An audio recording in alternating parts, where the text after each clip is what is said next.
it going?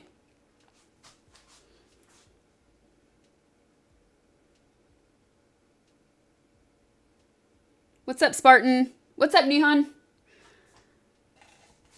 What's up, everybody? It's always a little funny being in the kitchen for secret sauce because it's a little bit funny. No, not funny, but everything on my window here and here is so much smaller than usual. And I'm supposed to be cooking, you know? So I want to bring up another chat window here. That way, you hear that? That way when I am close. I can just read it here.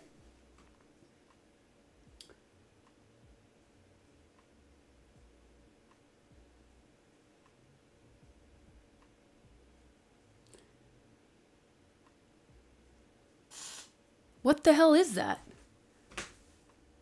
Why is it? That is I've never heard that sound before.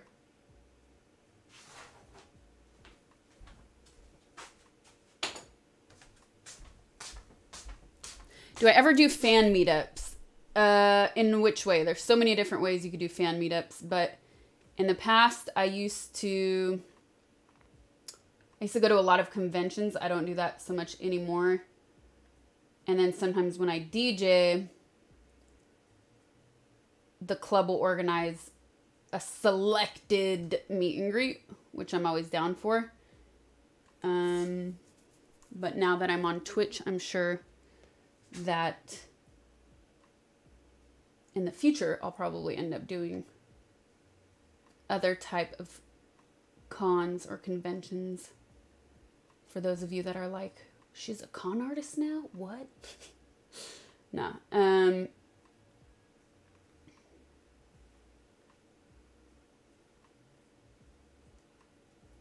I've been switching back and forth between different computers, and it's the brain. Command or control? Command or control? Windows? What?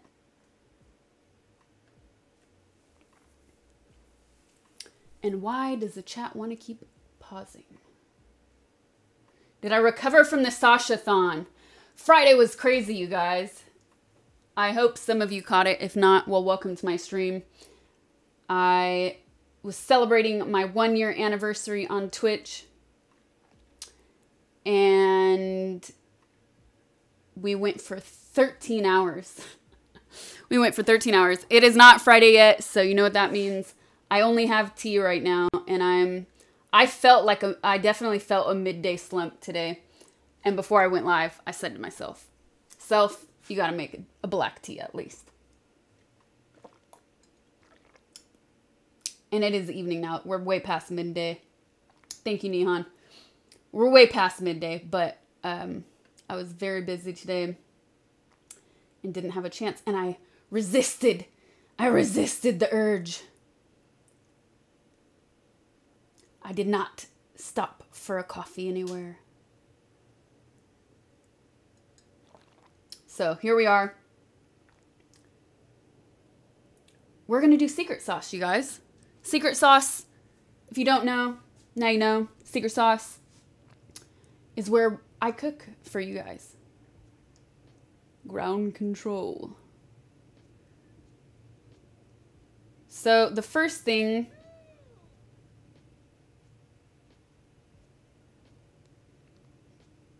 You home roast your coffee? What? I'm a little jealous.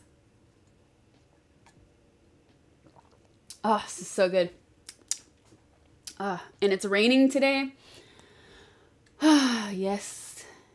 So it's kind of cold for LA, you know?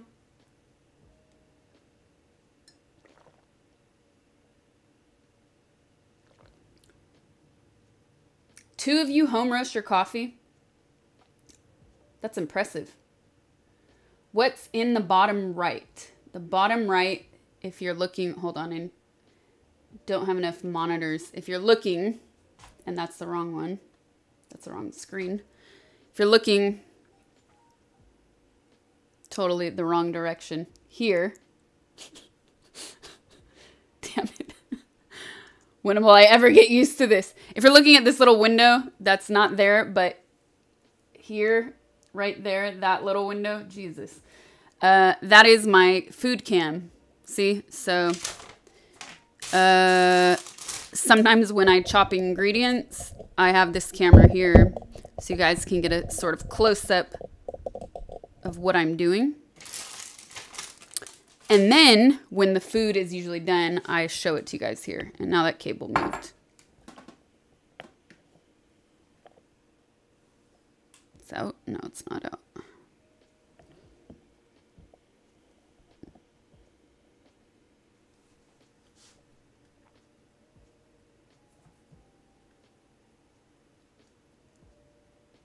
Flip the video so it's easier to point. Nah, just remember, opposites. And now we're in the kitchen. I'm not in the kitchen every day, so... I mean, not on stream at least. But I cook basically every day, so...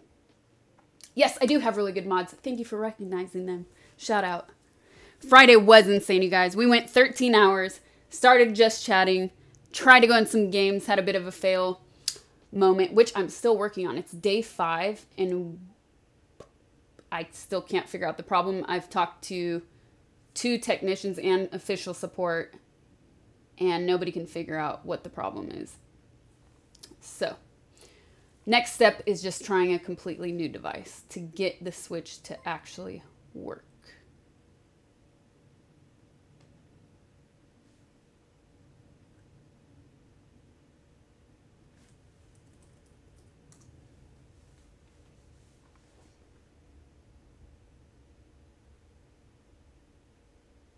Bloop. Bloop. Bender, thank you for the sub. Nice one.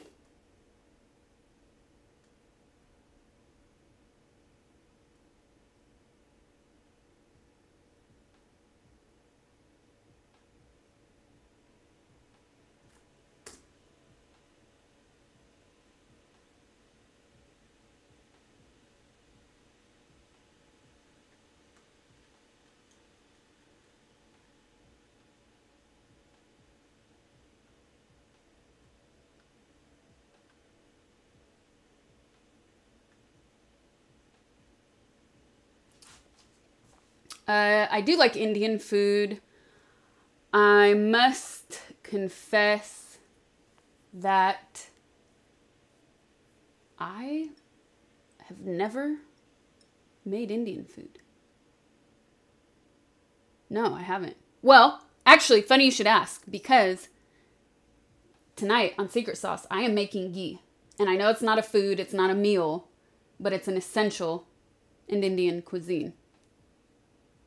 So that's as close as I've got. I make my own ghee regularly. And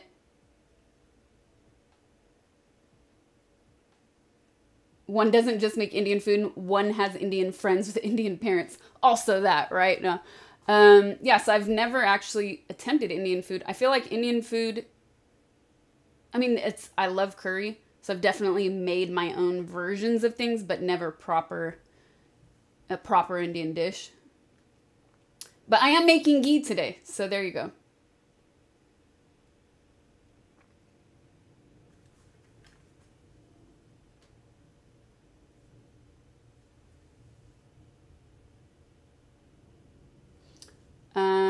Indian is your favorite takeaway. What's up, Sad?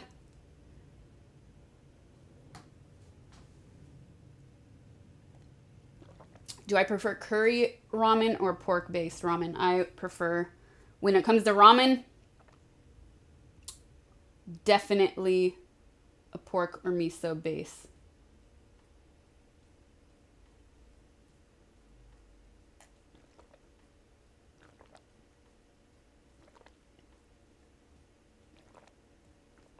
What's up, Sandman? How's it going? All right, let's get to it, guys. The first important step, if you make your own ghee and you don't want to refrigerate it, because if you make ghee properly, you don't need to refrigerate it because you're taking out all the milk solids. You have to sterilize your jars that it's going in. So I was going to try and do it before a stream, and I was like, why don't I just show you guys? I also didn't put all my clean dishes away because I was like, why don't I just show you guys? This is my kitchen today. This is how it looks. So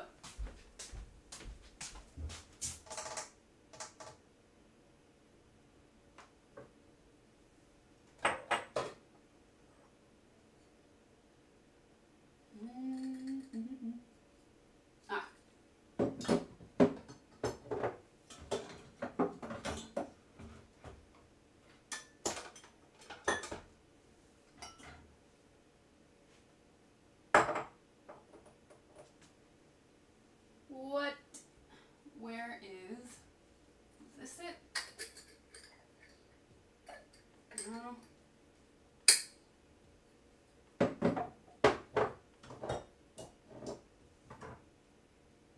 Ah, haha. No, yes.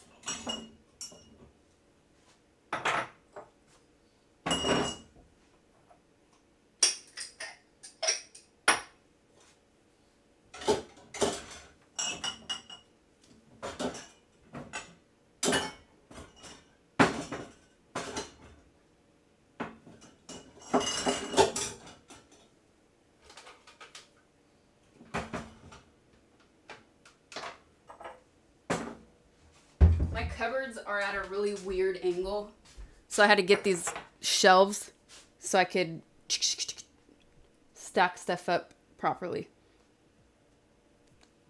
Anyways, so it's a lot of maneuvering whenever I need to get something. Any plans to paint the cabinets white? No, I hate white cabinets. Unless it's like that glossy, pearly white. Okay, maybe. But no, I'm not a fan of white cabinets. These have already been run through the dishwasher. But that's not good enough when you're leaving stuff out and not refrigerating. If I knew I was going to leave the ghee in the refrigerator, fine, no problem. I wouldn't go through this extra step, but I had this boiling before we started. So all I have to do is boil these for a few minutes to completely sterilize them. And I'm making sure this water deposit is on the outside and not the inside. Yeah, it is. Okay. Wash my hands.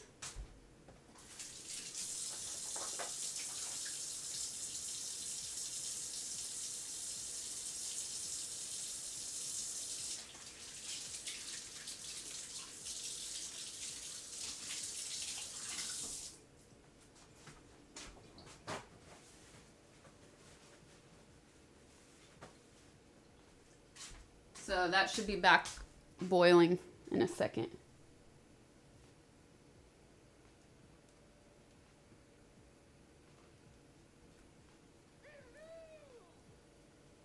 Near Criminal, thank you for the 5 tier 1 gifted subs. Lord Knops, thanks for the sub.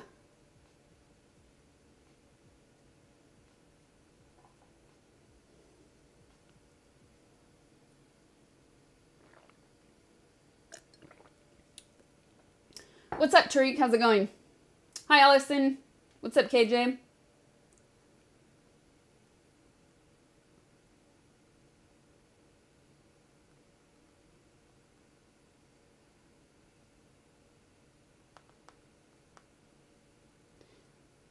Okay, so that's almost boiling.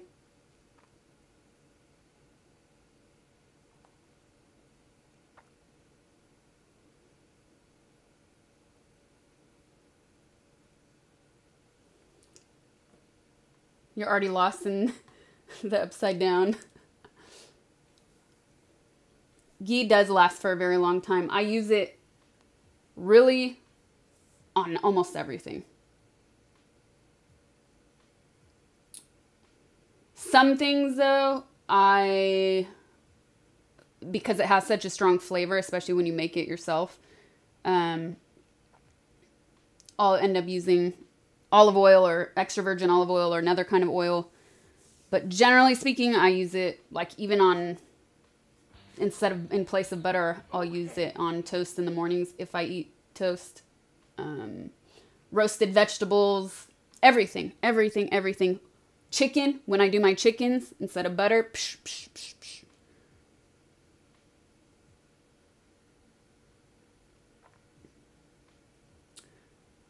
All right. Sardia Force, thank you for the tier 1 2 months. Real butter. I do not with the margarine. You know margarine, they showed a chart comparing the ingredients of margarine to plastic, and margarine is 1 ingredient away from plastic. Just food for thought. All right, I'm putting this back on. I want that a rolling boil.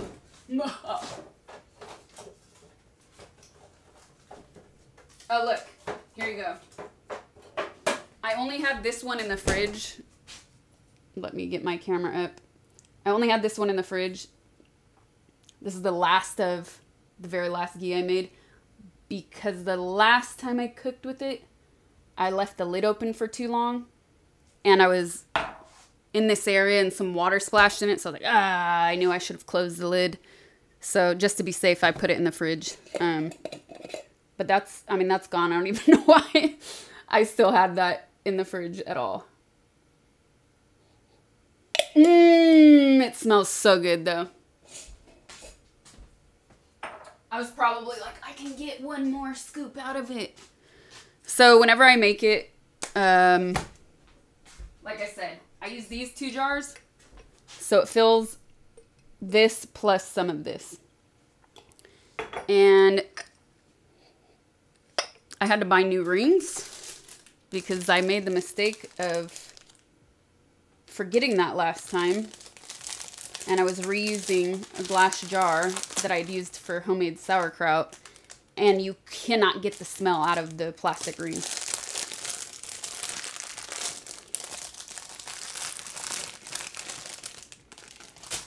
So, a new ring. I'll also boil this. I'm going to wash it.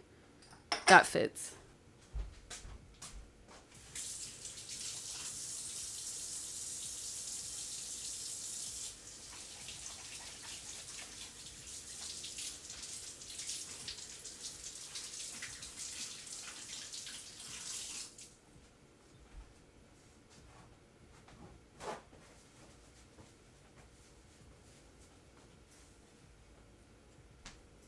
Okay, it's boiling.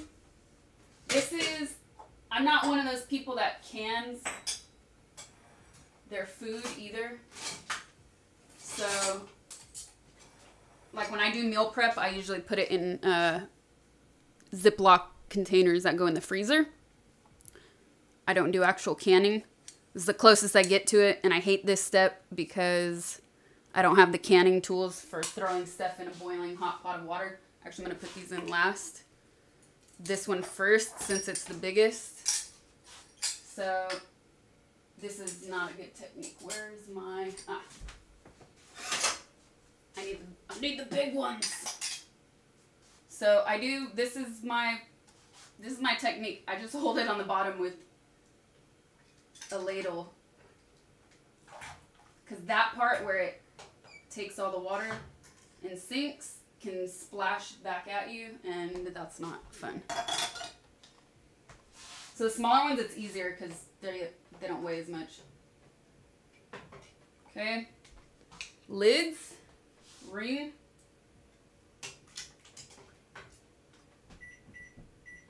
I put it on for 3 minutes.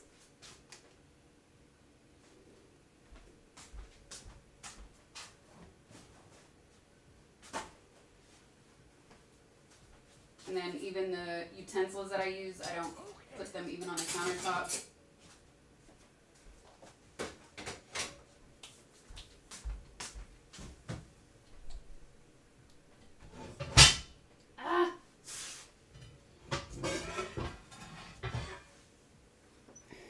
So, this is what I use when I make ghee. One, because it's just a really good quality pot. But 2, the bottom looks like this. It makes your job 1,000 times easier. Trust me, I've tried doing it in a smaller pot and you don't see the color change, and I threw out the ghee because I overdid it. I don't even need this, so I'm putting this back away.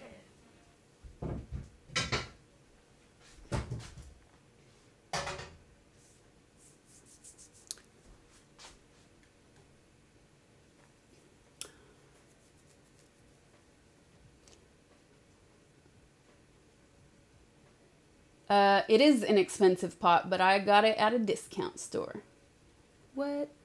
And you know what? I bought it for myself for Christmas a few years ago because I saw it on sale and I said, man, that has to be a mistake. There is no way. There is no way. I didn't buy it. I went into the parking lot.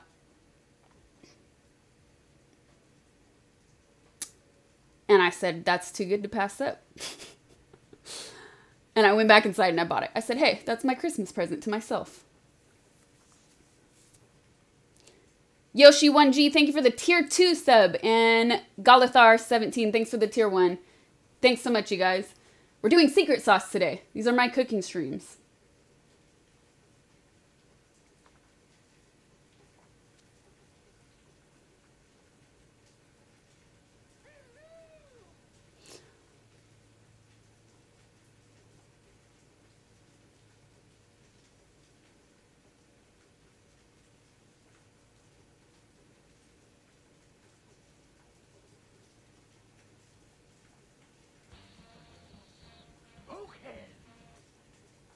All right, so that's actually almost done. It's almost been 3 minutes. I always get a little nervous when I do this because I always feel like I'm going to mess something up.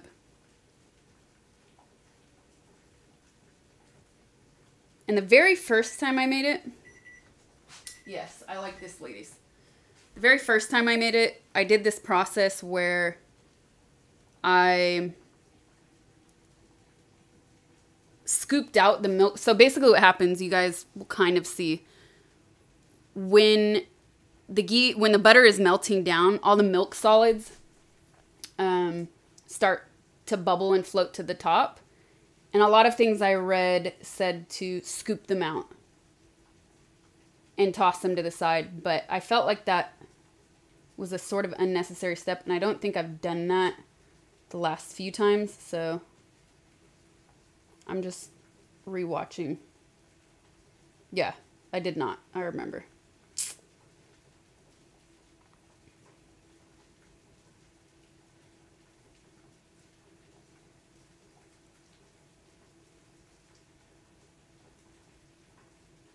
Okay, let me take these out.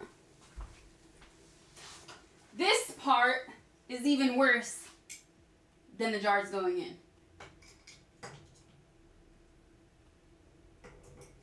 Especially the one with the lid on the hinge.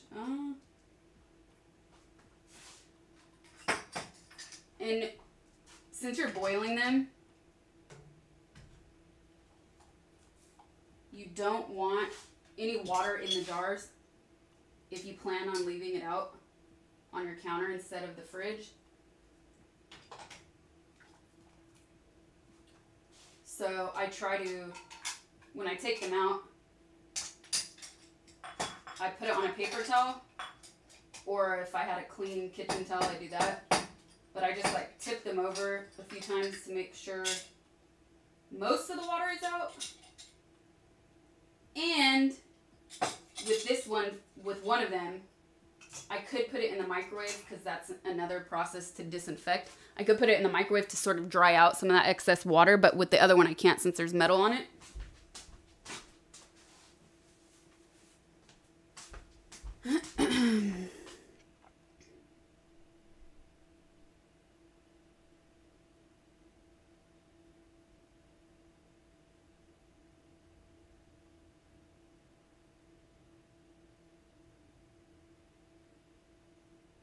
I'm just double checking something.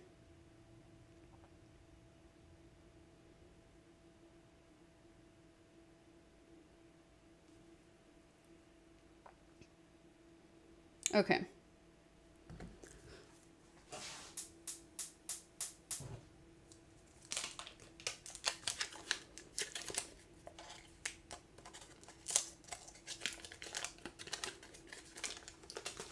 So I'll tell you the one thing, like I said, I'll use ghee on pretty much everything when I cook.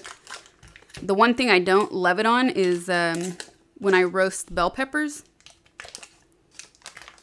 I feel like it changes the flavors too much, but on most other vegetables, I like it. Or I think I just prefer olive oil on bell peppers.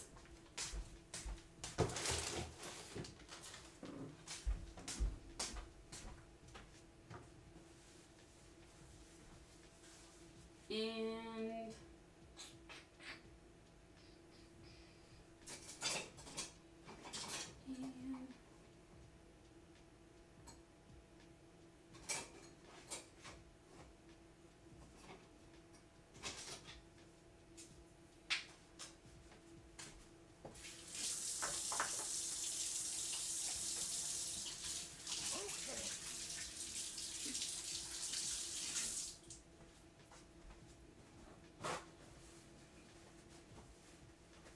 so,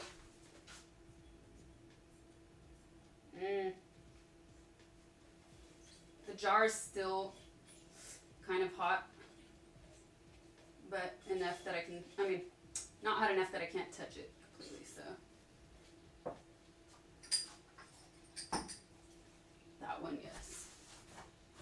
Now, I know you guys probably can't see this, but right now I'm just drying out the glass jar on the inside because I don't want any water inside.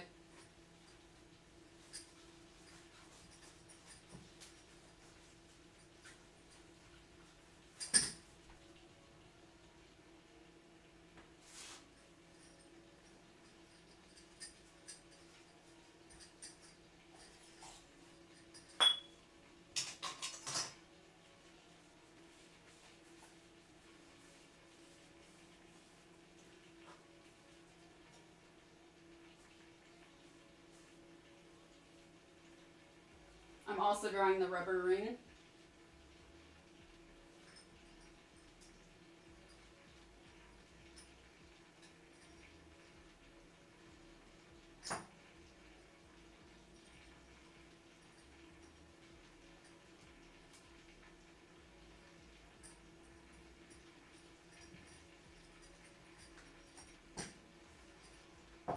Okay, so this is already, I wish I could show you guys this.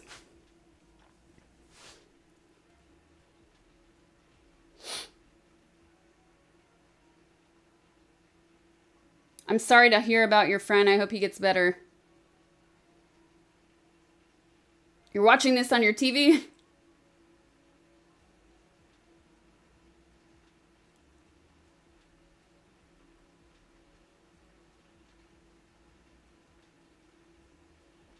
You Romarian, thank you for the sub. Broken Delusion, thank you for the 3 months.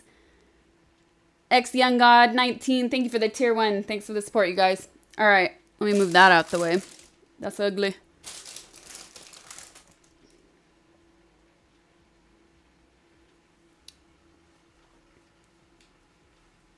So, yeah, you guys can't really see just because I have this set up, but the milk solids are already starting to break down.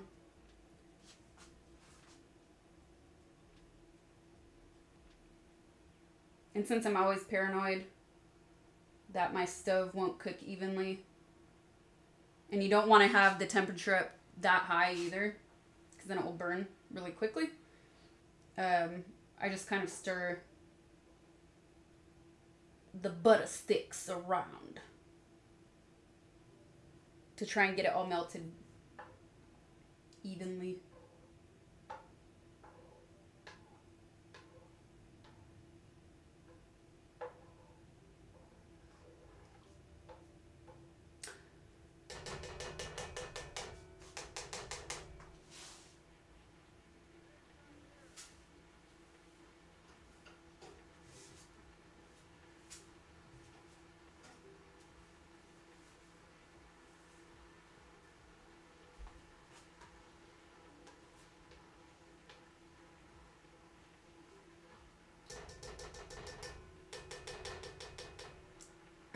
I'm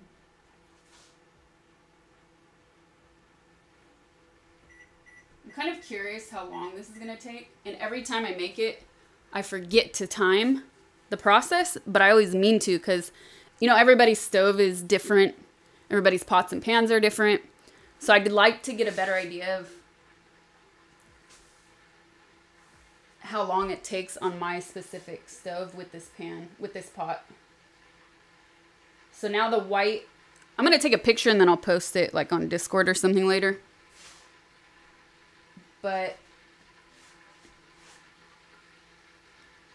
right now, what you see is you see the golden yellow of the butter, and at the top, it's sort of a foamy white layer, and that's all the milk solids coming up. So people that are allergic or are lactose intolerant, that's what makes you fart. The lactose. So that's actually the process of what's happening. You're removing that. And it looks and smells really good so far. I'm sure you guys can hear it.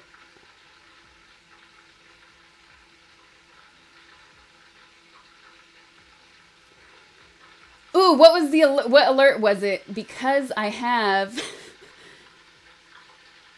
Oh, I know which one it was. Aeromarin 1, thank you for the 420. And you had a dab for me. That new alert I set up for the special 1-year stream. And it's, I forget exactly. It was a filter, actually. But I thought about it. I thought it out. Yeah, it was just a face filter. But I did that specifically for the 420. You don't need to do that with your jars for store-bought clarified butter. That's because it's in a jar already, right? It's been sterilized, but we're making it homemade.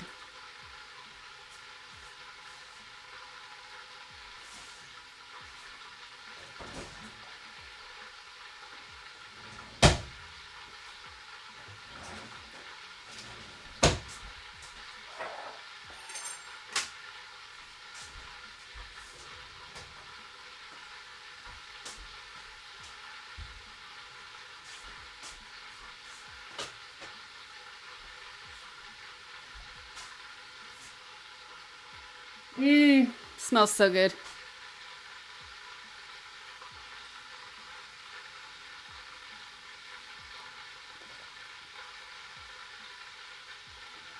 Why am I streaming here? Because I will be making something else.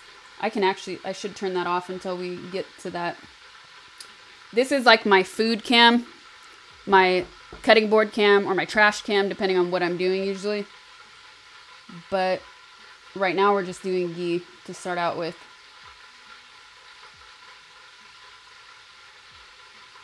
So I turned that off for now. That something crackling is the ghee.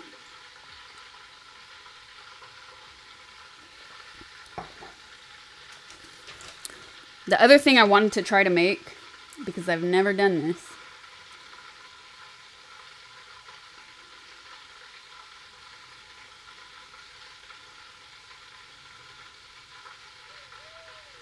is, oh, I should have got that, but I didn't think of it. Oh well.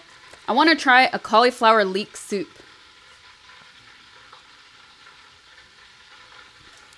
I've made leek soup quite a few times, but it always has potato in it to make it thick.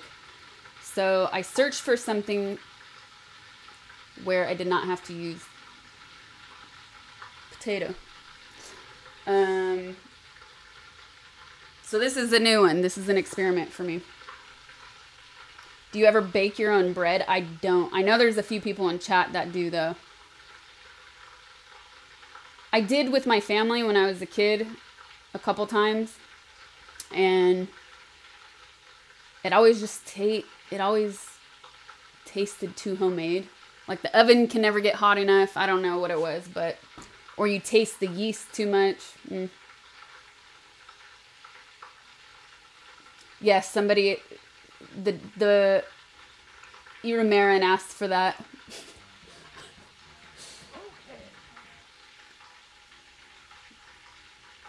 Stand-in, what's up? Thank you for the 5 months. Billiard Stars, thanks for the sub. All right, so now all that goodness, it's still crackling. I'm gonna stir it a little bit more.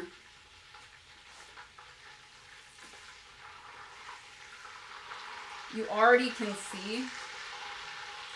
I'm actually gonna even turn it down just a little bit.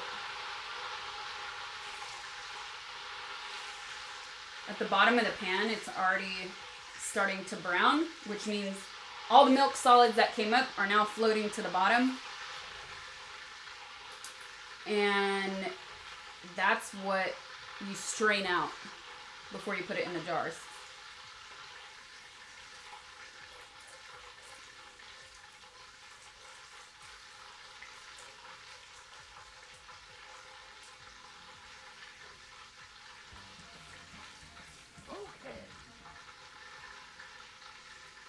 And the only thing I hate about doing it in this pan or pot is it's so heavy that I have to slowly scoop it out to strain it properly, because I tried doing this and I spilled too much one time. Maybe that was too low.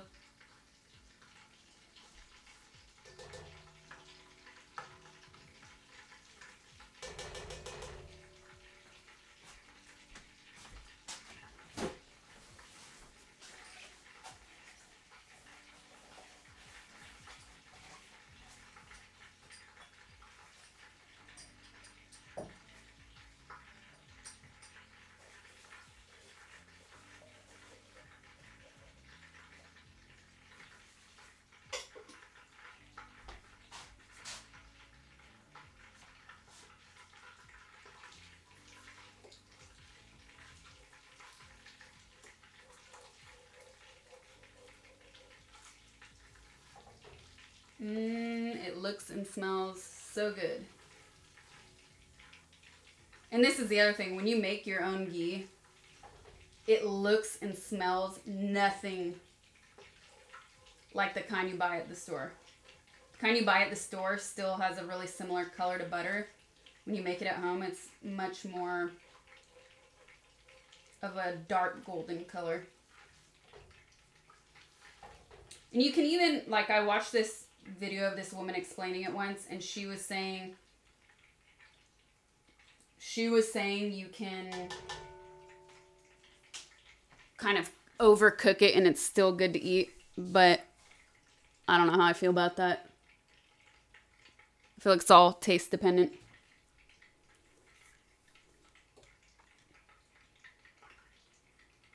This sauce is actually not a sauce. It is ghee, but I call my cooking streams secret sauce.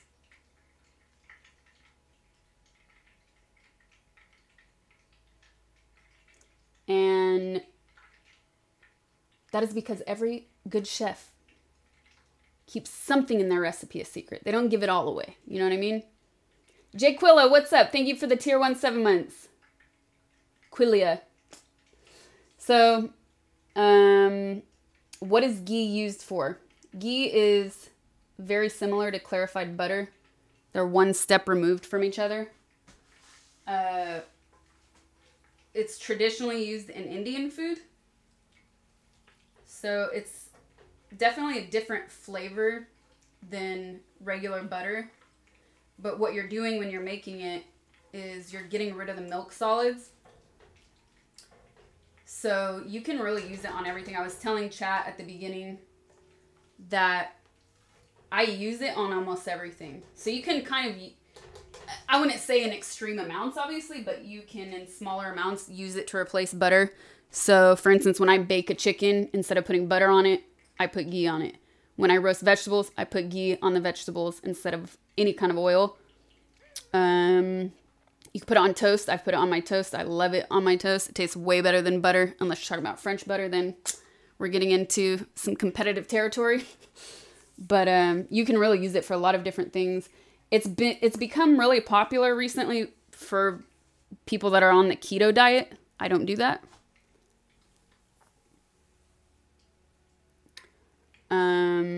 What else? And that was 10 minutes. And this is done.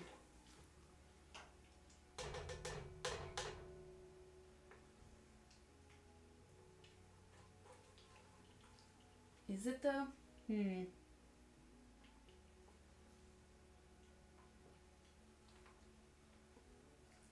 feel like there's a lot more. I'm gonna let it go for just a second more.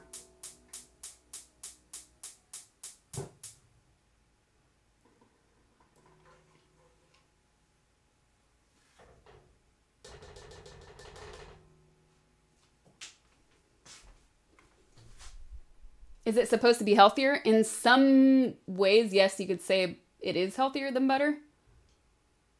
It actually cooks when you use it for sauteing or frying or anything like that. It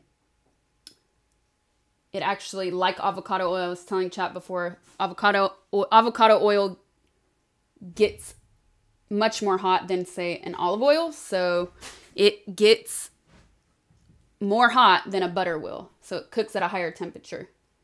How is French butter different from US butter? Off topic. I can't tell you the specifics. I just know my own taste.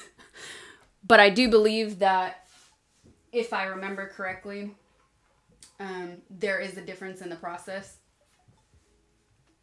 because of our food laws. So I'm sure somebody out there could figure that one out easily.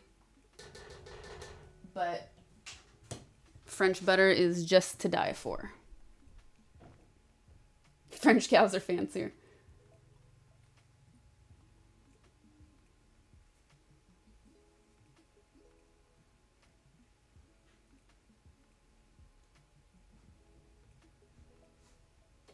All right, so it's gonna be, I feel like it, I don't know, it looks fine, but there definitely seems to be more froth. It's the best way to describe it than the last few times. For instance, in the way we make milk here is different from in Europe. Like, you know, our milk lasts for 7-10 days in the fridge. Pasteurized, unpasteurized. So I think their process in making butter is also different.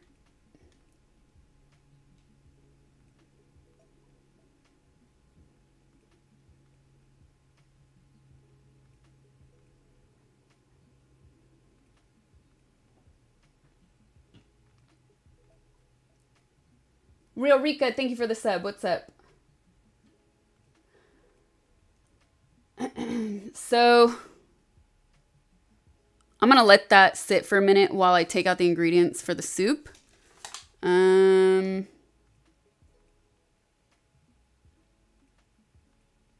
seems pretty easy enough. I just want to read through it. In a large pan, heat 2 tablespoons olive oil over medium heat. I'm going to use the ghee because I have it. Oh, something else Optimus asked about, is it healthier? So they say that different oils release different chemicals, I believe, at different temperatures. So ghee is supposed to be better than, let's say, olive oil for frying specifically. All right, so heat, add the leeks and onion and saute until they start to caramelize. Then add the cauliflower and saute. Then add the stock. Okay. It says to use roasted garlic. I don't know where somebody just buys roasted garlic. So I'll use regular garlic. I know roasted would be good. And had I read this last night, I would have roasted some garlic. But c'est la vie.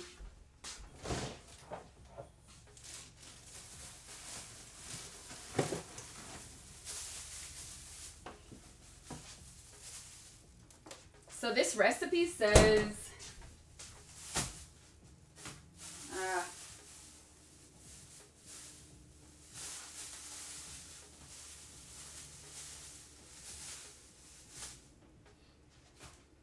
says to use 2 leeks and a whole head of cauliflower. That sounds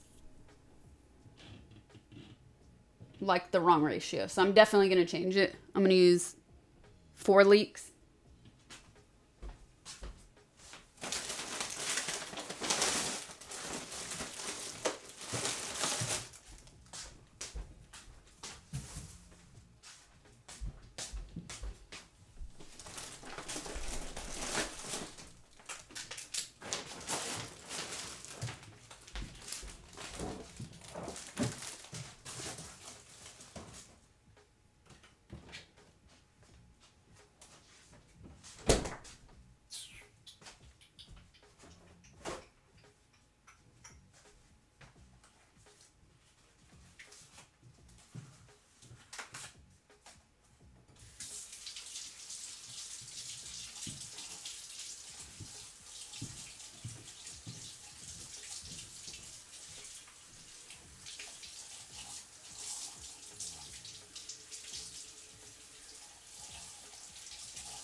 And now my hands are freezing. All right.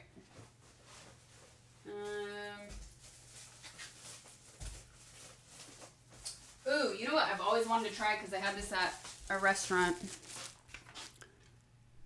before, is a whole roasted cauliflower. Like you put this, I don't know if my oven gets hot enough though. And I'm not a huge cauliflower fan, but like that with hummus, oof, crazy.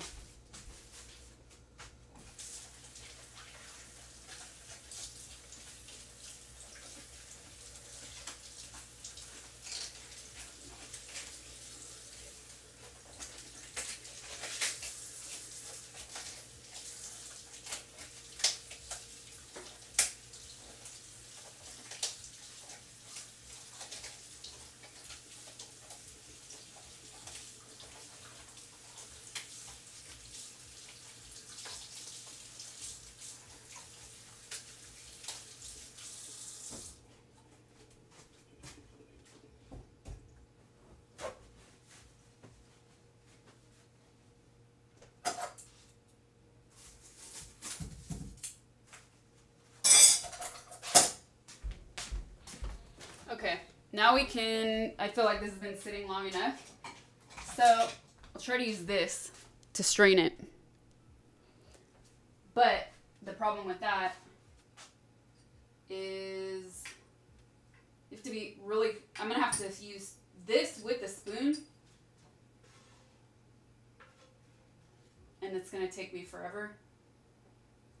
And now what you're doing, and I wish I could show you guys, but I don't want to move these jars around that much.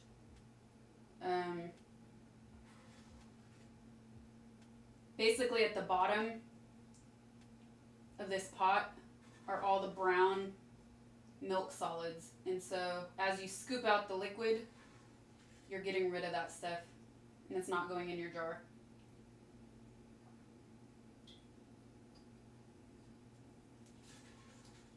And I really wish I had a different spoon, but...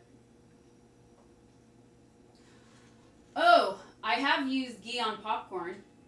That was good. I mean, I'm telling you, you can use it on anything.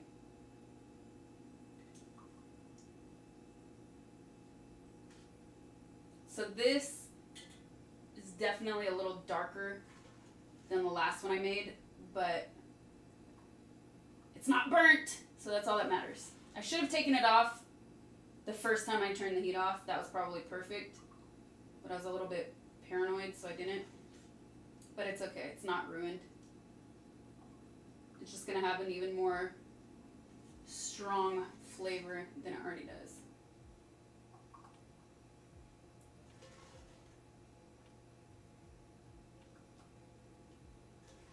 "20 hours later. I'm just double checking. Yeah, some of this has got inside, so.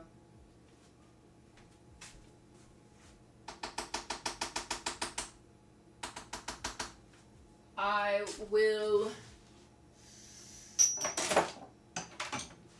I'm going to double strain it because this is just for tea, but it's even more fine than what I'm using.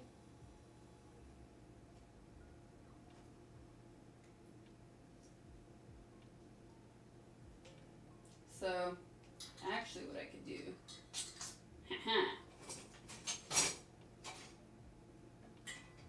or no.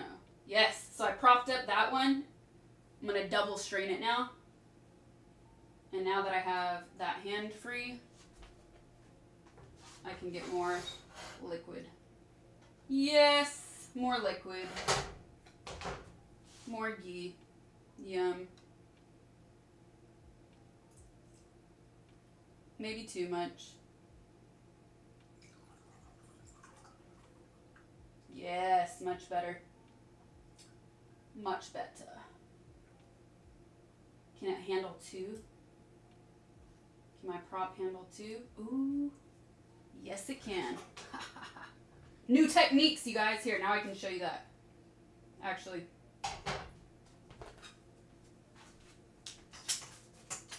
My Homer technique.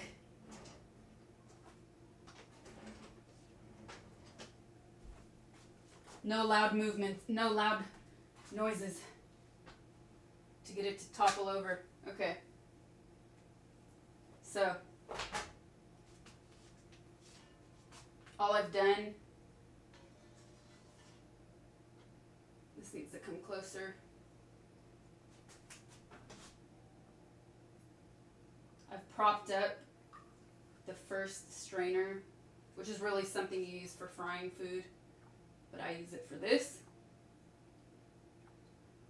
Yes.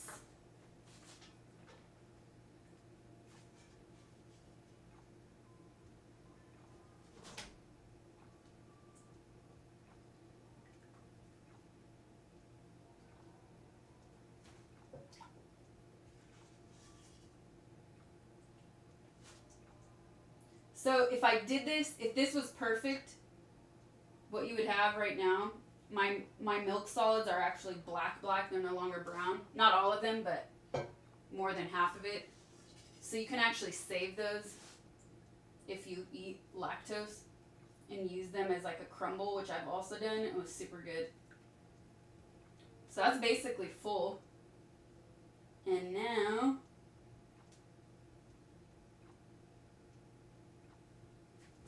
yeah, this is way darker, so I definitely overdid it a little bit because I love you guys so much. I was so into chat. I'm kind of tempted. Yeah, I'm going to strain it a second time just to be safe. But before that, I'll put the rest in this jar.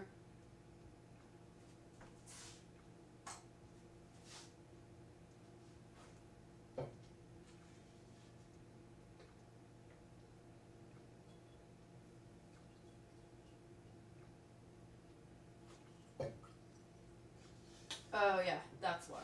Okay. This basket for tea does the job better. 100%.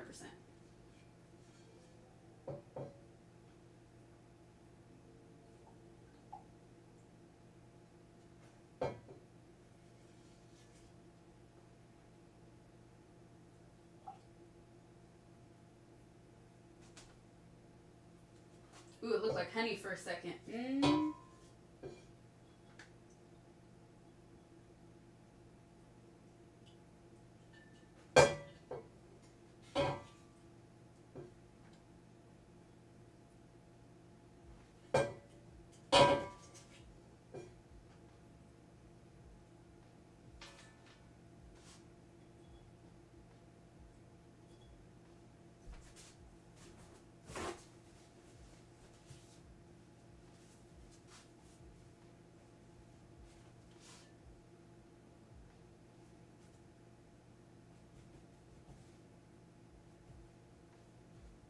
So this will be a little trickier. Now I'll just pour it back in the pot. Since I want to strain it again. That's the easiest way to do this. Ah, yeah. There's definitely too much sediment.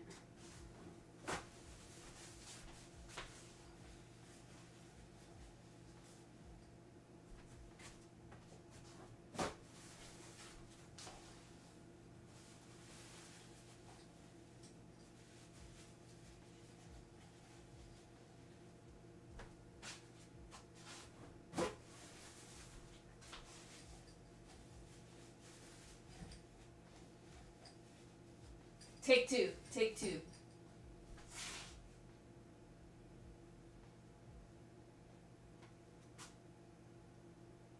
Almost perfect. Almost perfect.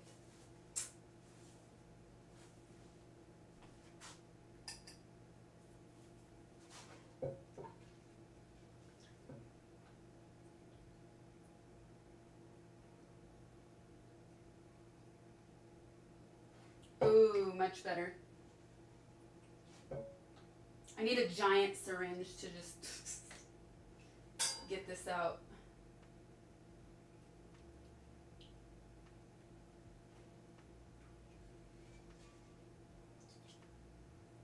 I feel like the pot, it's still, I can almost handle it. Not worry about scalding myself, but pretty heavy, so I'm not taking that chance.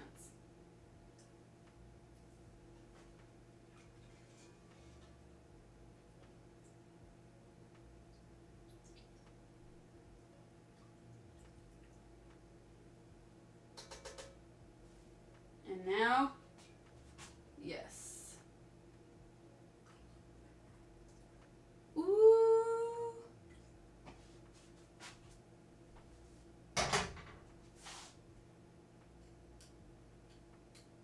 Mmm. Perfect.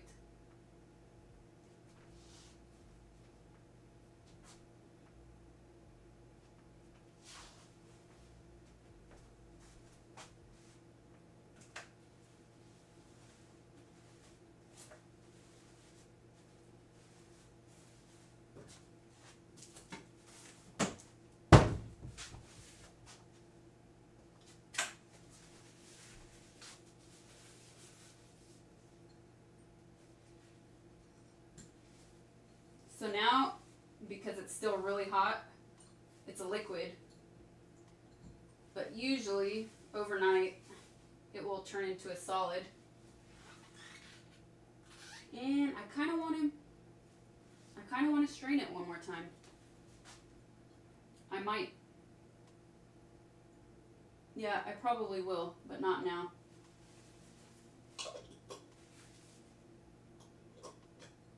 So I'm going to move these to the other counter.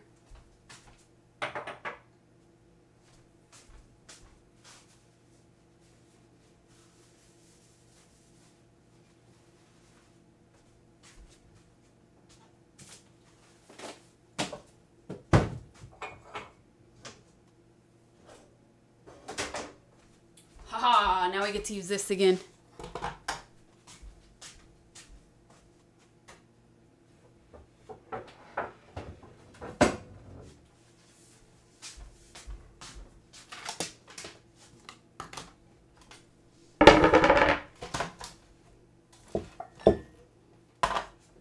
What I miss, you guys? What did I miss? Ann Hernan, thank you for the tier 1 resub, 3 months. What's up? SpiderX20, thanks for the sub. Is that a storage area of a window above the sink? It is a shelf. And then I put, well, actually I have some dishes out that were drying. So that's Tupperware up there, but I do put plants up there. I put my basil up there. Are you going to eat the ghee by itself? No, it lasts quite a while. I think I might feel pretty ill if I did that. Are the love shirts for girls or guys? For everybody. For everybody.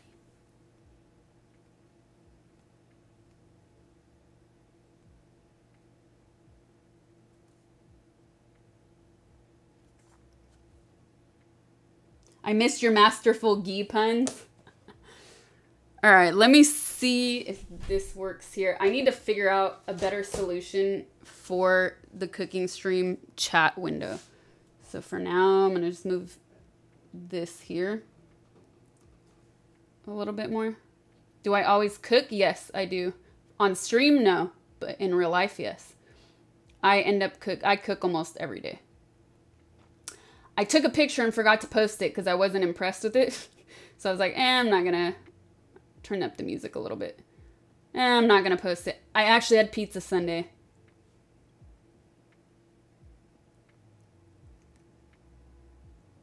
And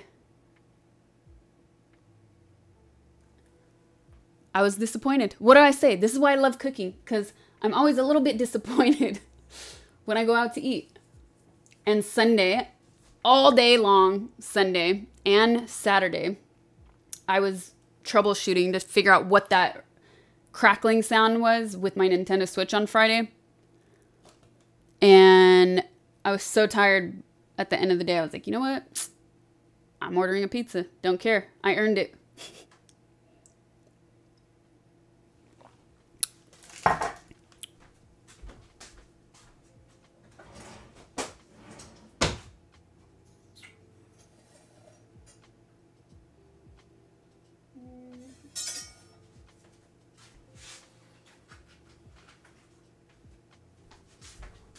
So I've never used the mandolin slicer with leeks. We'll see how it goes. But first, you have to get rid of most of the green.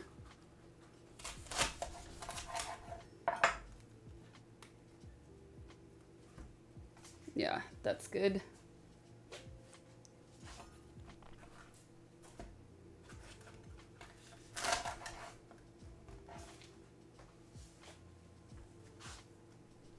Oh, by the way, so many of you have asked me in the past. I finally, this one looks a little dirty still, hold on.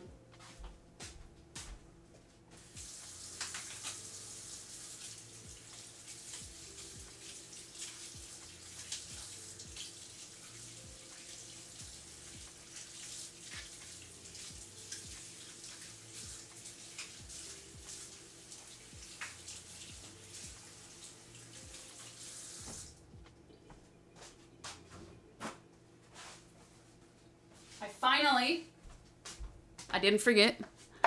I finally did the Tiger Belly podcast.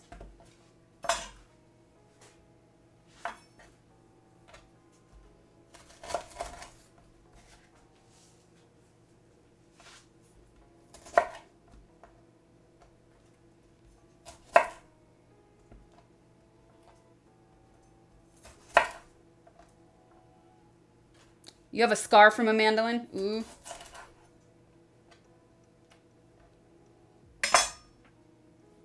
Dude, these were super fresh, and I'm going to wash them again because they still have dirt.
Okay, let's see if that worked. Is it out on Thursday? I don't know when they're going to put the episode out, but I'll let you guys know. Her slippers are a size too big. No, I just step on them all the time, so they probably look that way. But they fit perfectly. So they're all scrunched down in the back. Ooh, I needed that.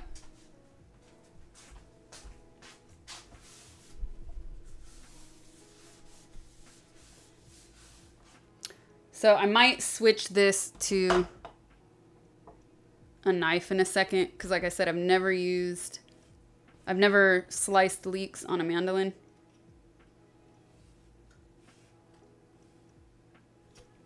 And I don't know how I'm going to like it. That's too thin.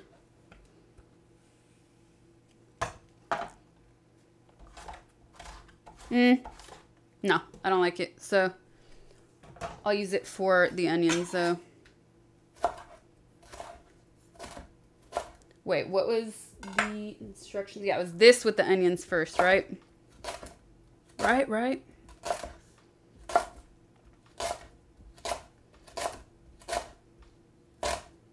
Ooh, they smell so good.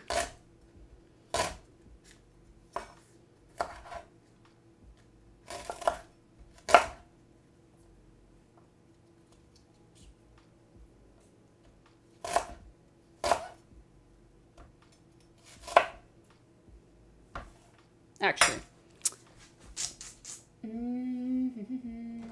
Yes.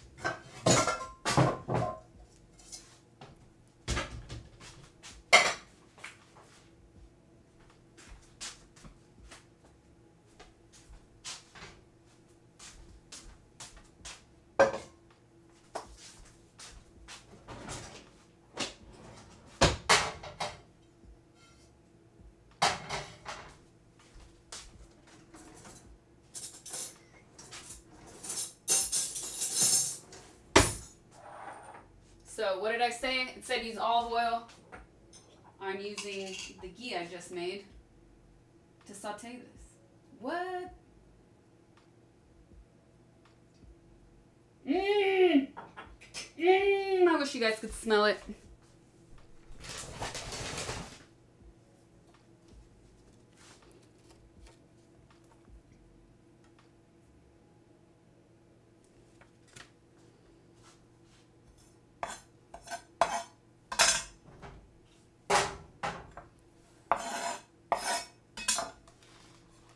Ooh, more space too.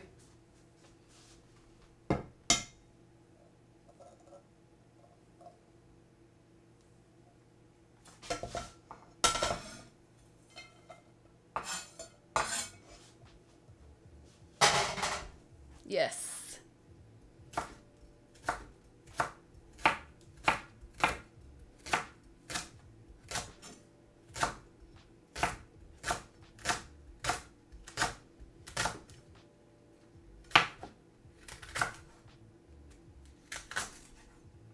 Once the leeks start becoming a little bit difficult to cut through, I stop.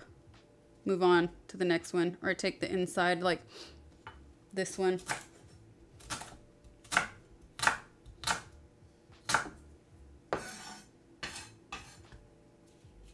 Actually, I could take this one out too from the first one I did. No, not that one. This is like, the thing I like about doing soups is they're really simple and you can make them really flavorful. They don't have to be nasty.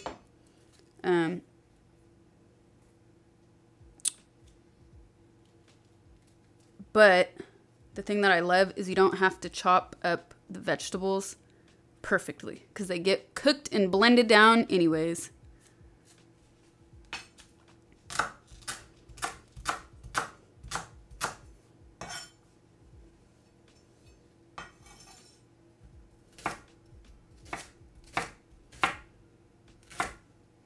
I just realized I forgot to turn the camera back on for you guys.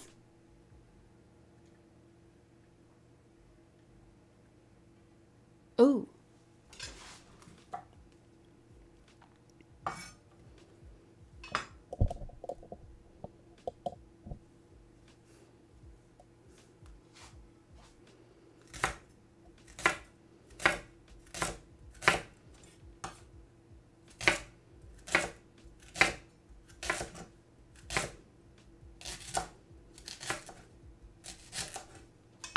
So you can even hear the way the knife cut differently through that. Okay, that I'm throwing away because there's still dirt on that one. Man, these were fresh. And I see a few specks here. I wouldn't mind like a little dirt, but some of it was straight up chunks.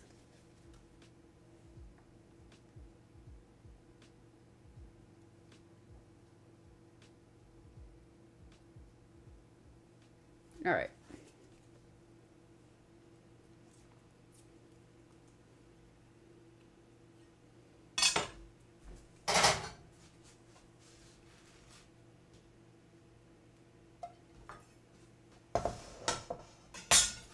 This I'm using my hand because it's actually quicker.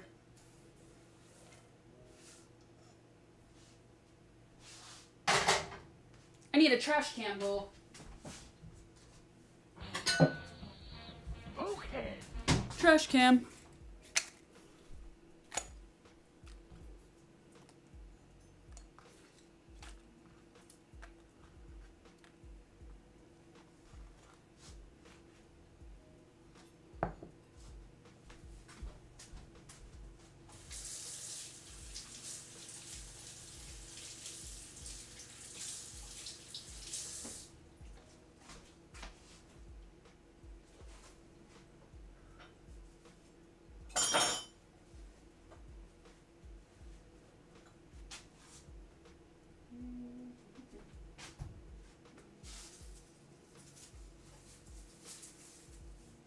Okay, so what did I say a few minutes ago?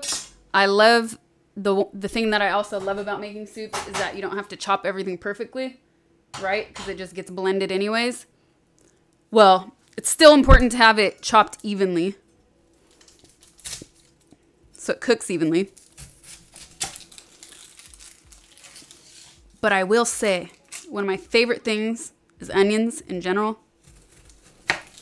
And this handle is too wet. And since I've got this mandolin, every time I've made a soup, I still will cut the onions or slice the onions on it. Just because it's that much nicer to have super, super thin sliced onions, which I'm not good at doing by hand. I'm okay, but this thing is the best. Because then when you actually use the immersion blender to blend your soup and your vegetables, it's that much easier. I hope I don't cry.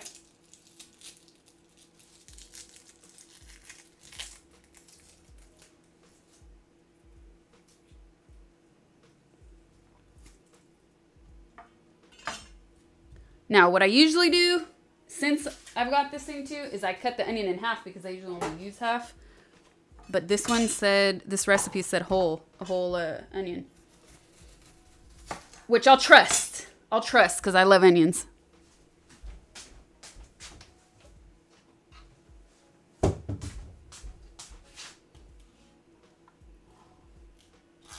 Bam.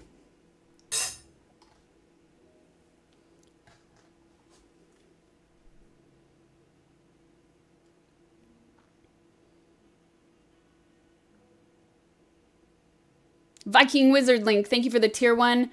Ryle Get, thank you for the tier 1 4 months. What's up? Glenn86, thank you for the tier 1 2 months. Thanks so much, you guys. Why is soup the best food there is? I did not grow up in a house that made or ate a lot of soup in general, unless it was ramen out of a package. Or you were sick. Then it was chicken soup with lots of vegetables inside. And I'm not talking about chili. We had this discussion. Somebody said chili. So I love chili. Chili's not a soup. And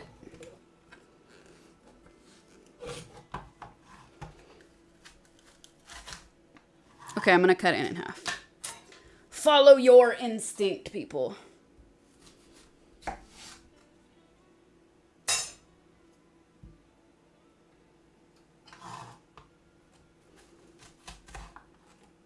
What is up? What is up?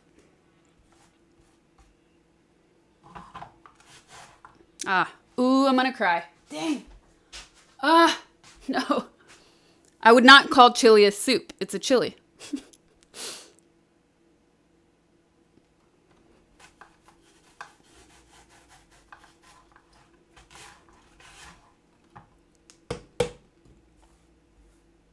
Chili's chili. Chili's a myth.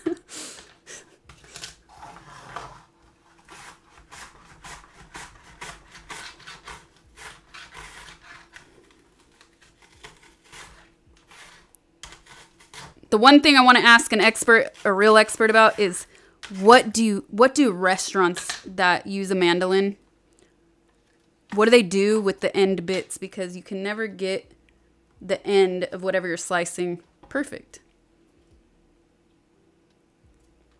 But this, oof, look at that. Super thin. I love it. I promised myself I wouldn't cry. Ooh. All right, I can turn that on now.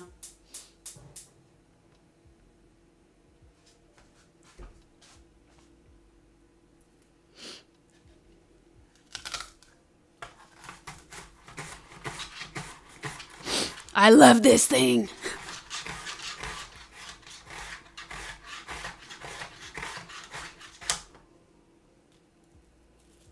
One trick I did find, I can't do it with this in particular, but sometimes you can use a fork to get a little bit more, but not with that. To get the end bits, because the plastic does become too big. And why am I doing that here? I'm going to do this here. So you guys can kind of see. what I'm doing.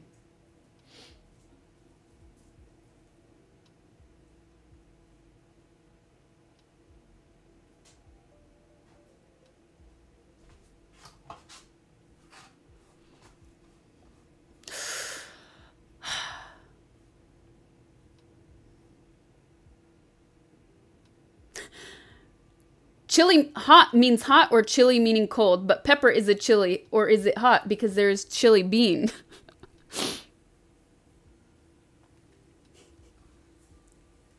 The chili with beans inside, which can be made spicy or not spicy. But if you don't put any spice, you're crazy.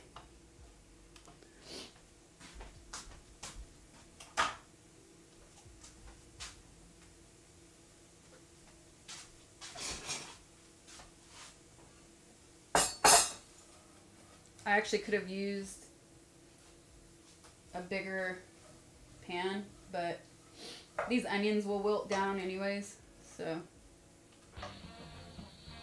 Okay.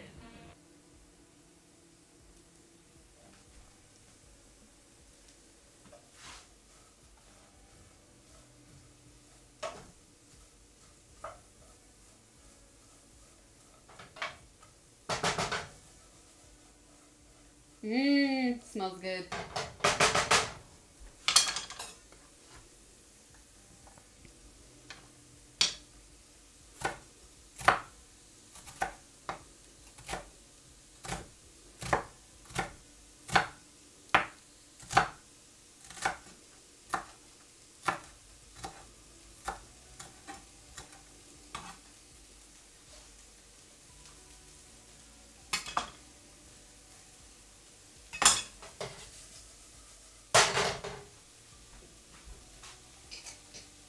Homemade ghee. Look at that. See? What do you use it for? Everything.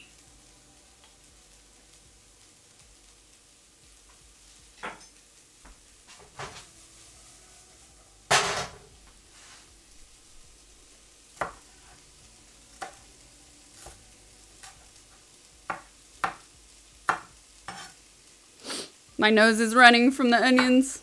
No.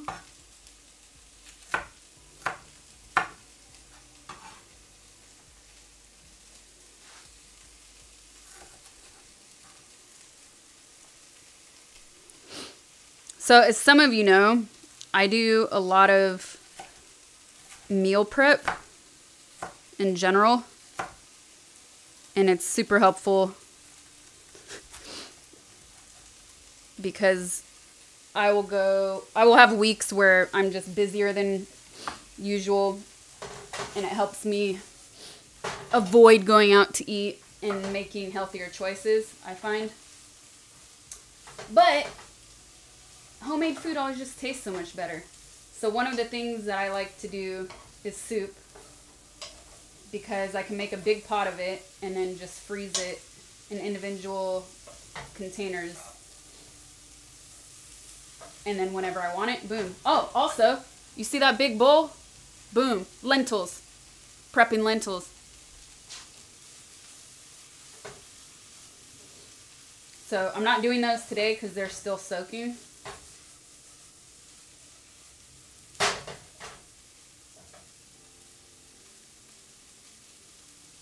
But I just did black beans and pinto beans like a week and a half or 2 weeks ago.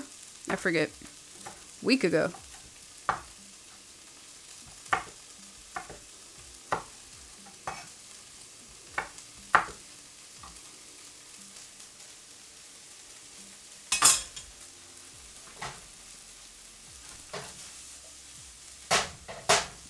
I should have used the bigger pan.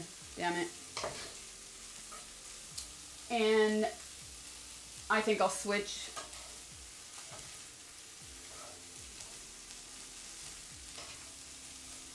Or what does the recipe say?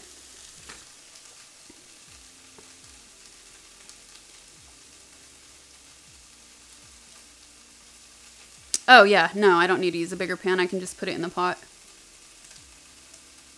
We're going to do two things at once.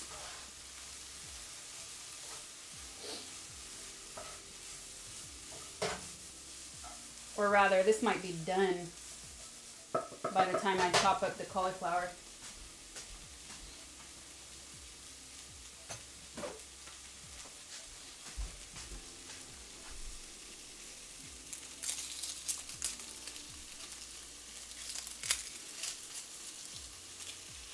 It shrinks down as it cooks. Really? I didn't know. Yes, it does. But I have to put cauliflower, and cauliflower does not shrink like leeks or onions do. But it's okay because this is all going in a soup pot. So instead of wasting it and having to wash another pot, I'm going to do the cauliflower in the pot that the soup's going into. Problem solved.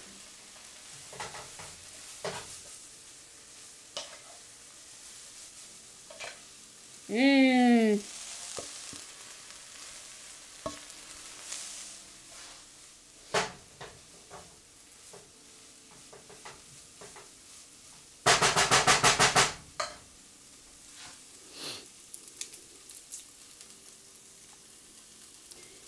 You want to see me make a risotto. What kind of a risotto?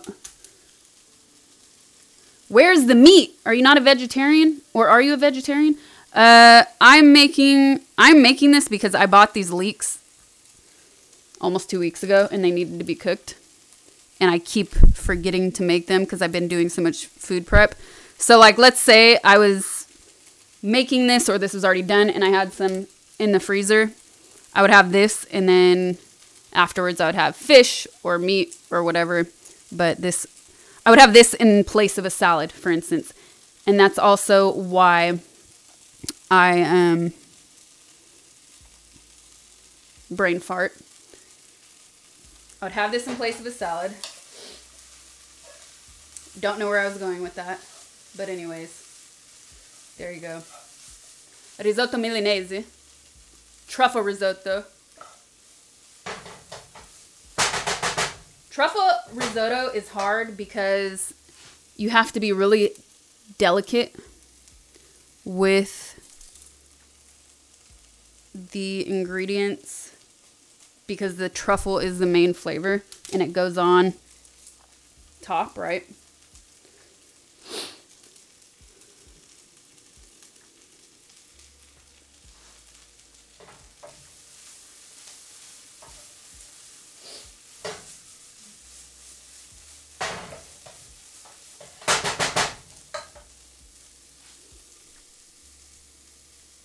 So, no roasted garlic, but we'll live. Hey. Just normal garlic.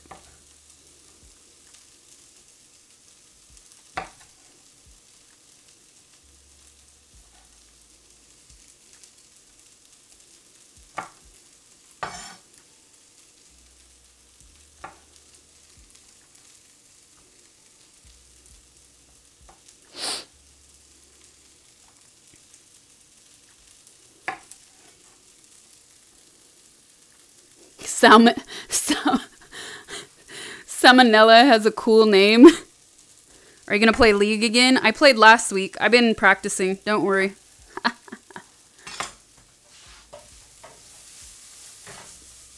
My goal right now in League is to just not die. That's it. Don't die. Don't die. In game. That's it.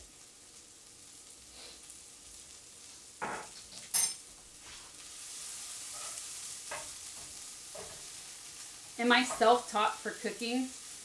I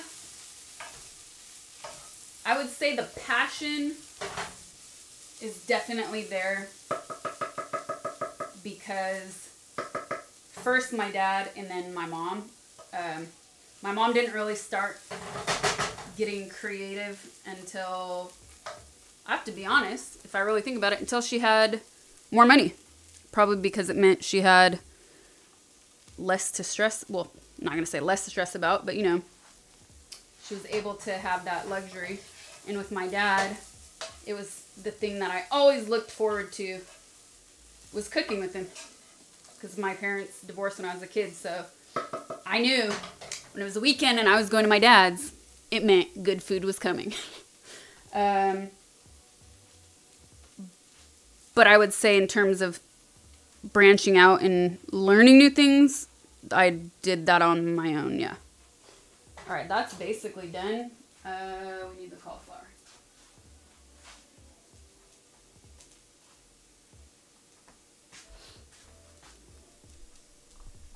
It's your first time seeing me cook on stream. Ah, cool.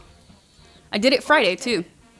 The 13-hour stream on Friday. I hate cutting cauliflower. I never know which way to go. So I'm going to cut the end first. It's like cutting cabbage. And then just straight down the middle. This one is not that big, luckily. So a little easier.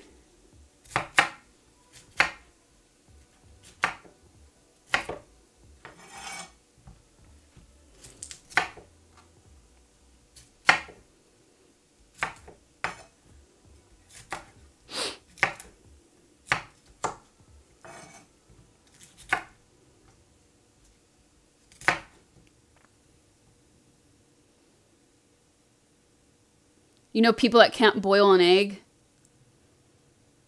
Dude, I'm not joking. I was once next to on a set, and not the kind of set you guys are thinking, on a regular set, and this girl asked, no joke, "What's a cup of noodle? How do you, like, even cook this?" Couldn't believe it. Couldn't believe it.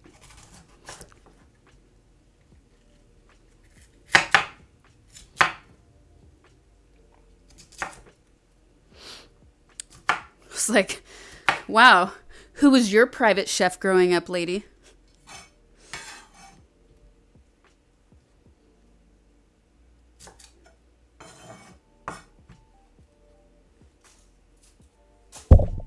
Whoop.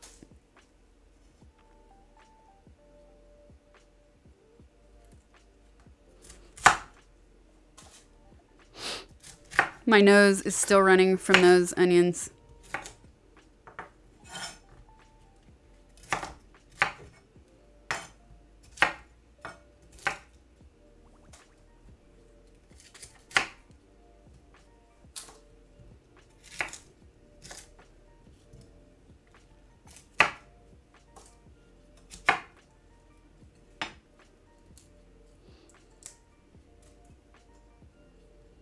You walked away muttering, right? Had I been standing, yes, but I was sitting right next to where she was learning how to use a microwave for the first time.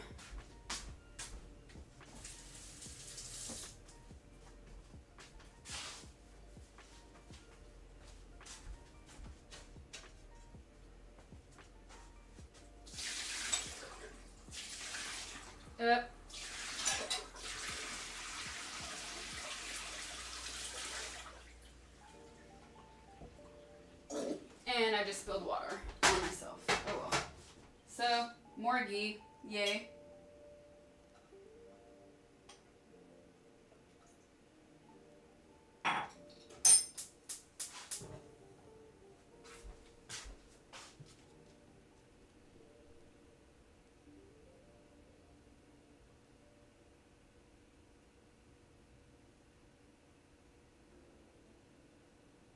I'm reading the recipe.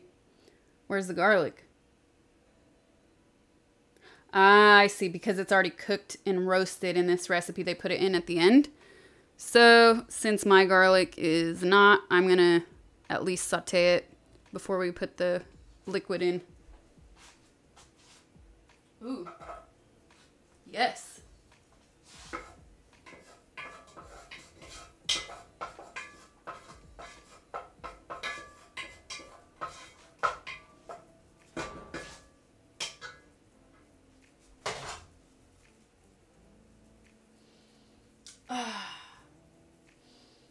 Oh, I love the smell.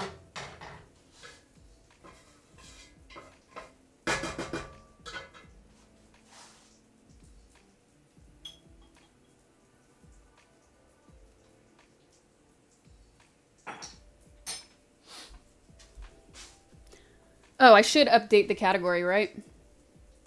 You thought you could get roasted garlic in a plastic jar? Cool. I've never seen that. You saw a recipe for boiling water. What's better, gas or electric? Oof. I'm just lucky enough to have gas. I think it makes a world of difference.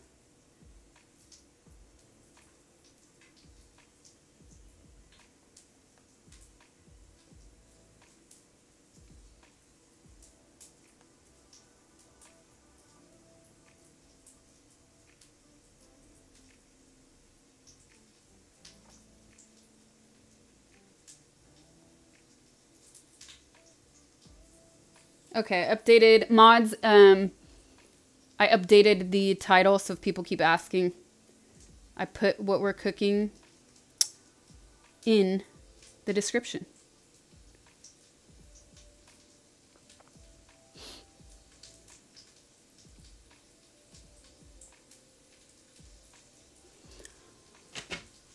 What time is it? It is, oh my goodness. What's my uptime? It's 9 o'clock.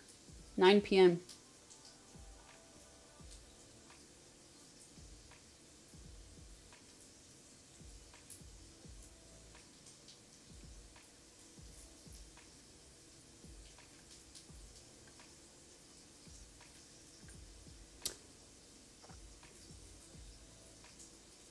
Glenn86, thank you for the tier 1, 2 months. Link666, Goron, thank you for the 2 months.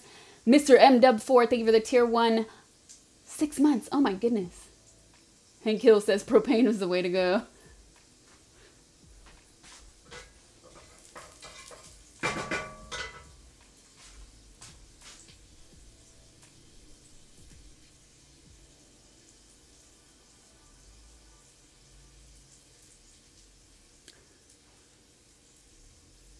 You could be wrong about the roasted garlic in a plastic jar. I've seen, that's ghee. That's how hot ghee gets, you guys.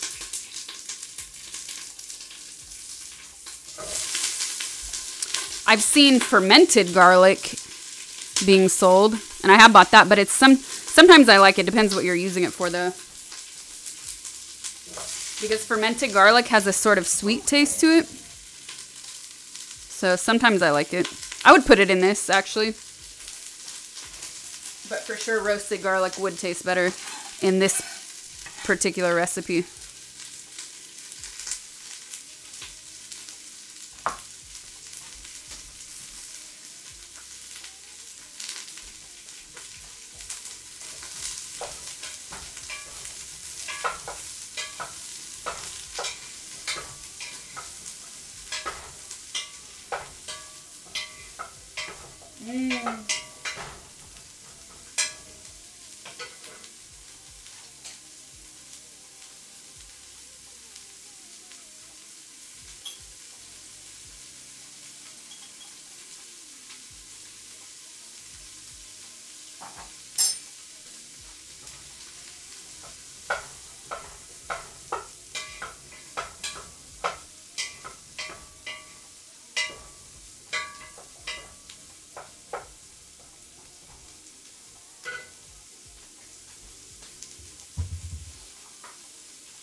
I'm getting water because I don't want to use tap water in my soup.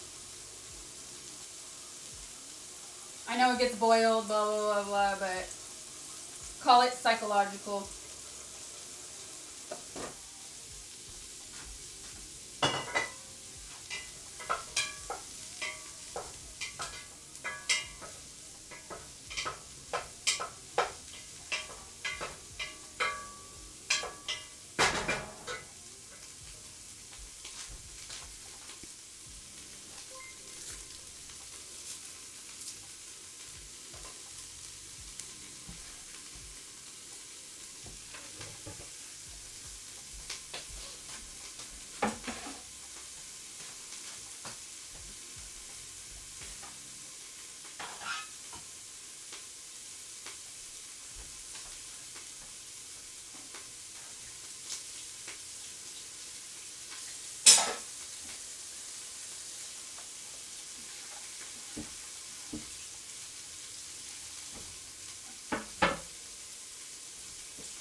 This is my disaster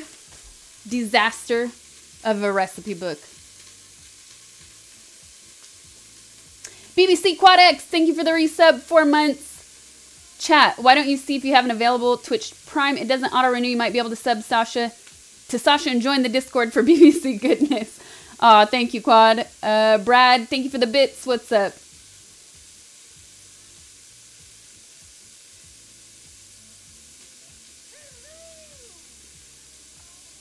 So, this is my disaster of a recipe book. I have other cookbooks, but this is like the thing that I use to save recipes that I like. And it's been a minute, as you can see, since I've actually organized it. And, ooh, that was good. I made those apple crisps a few weeks ago.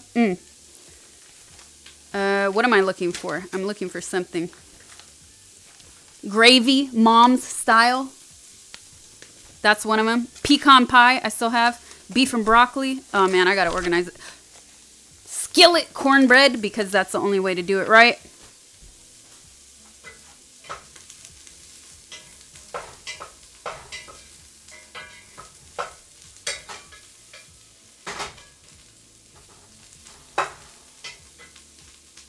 I'm looking for something specific though.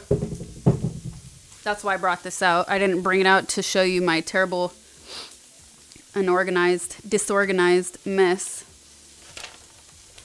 Where is it? Where is it, man?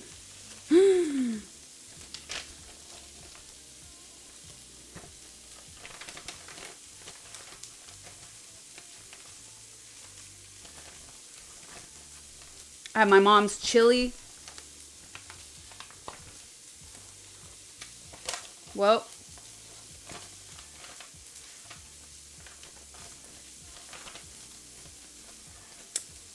what?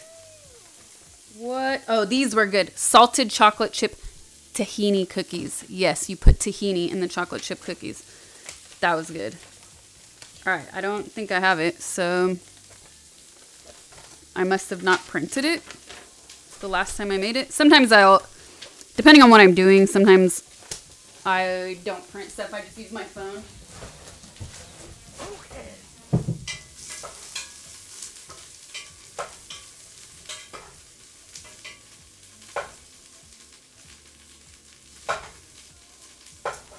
If I did this again, if I like this and I did this again, I would actually chop up the cauliflower even more.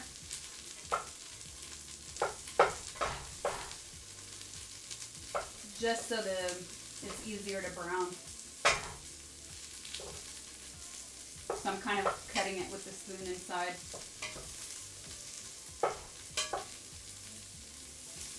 Ugh.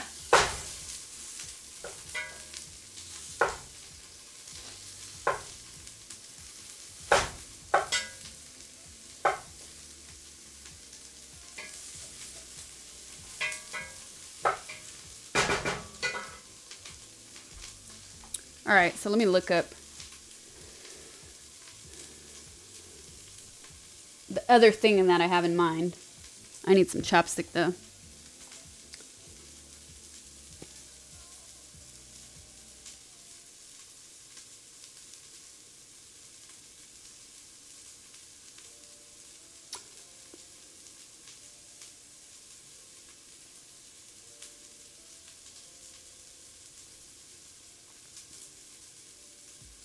Yes, here it is.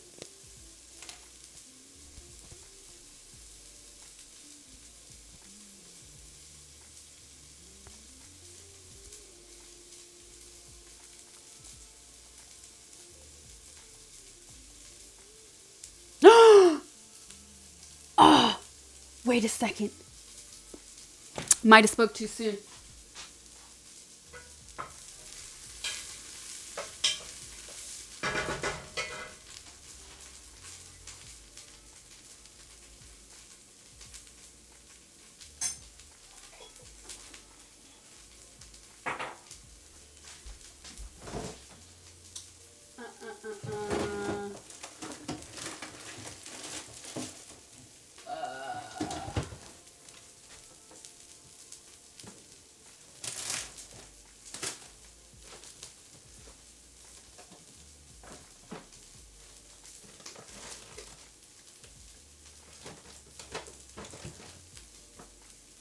Ah, yes, okay. Whew. Never mind.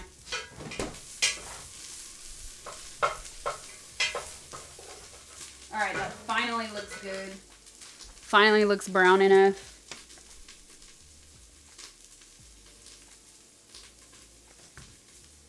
Now we can add all this goodness.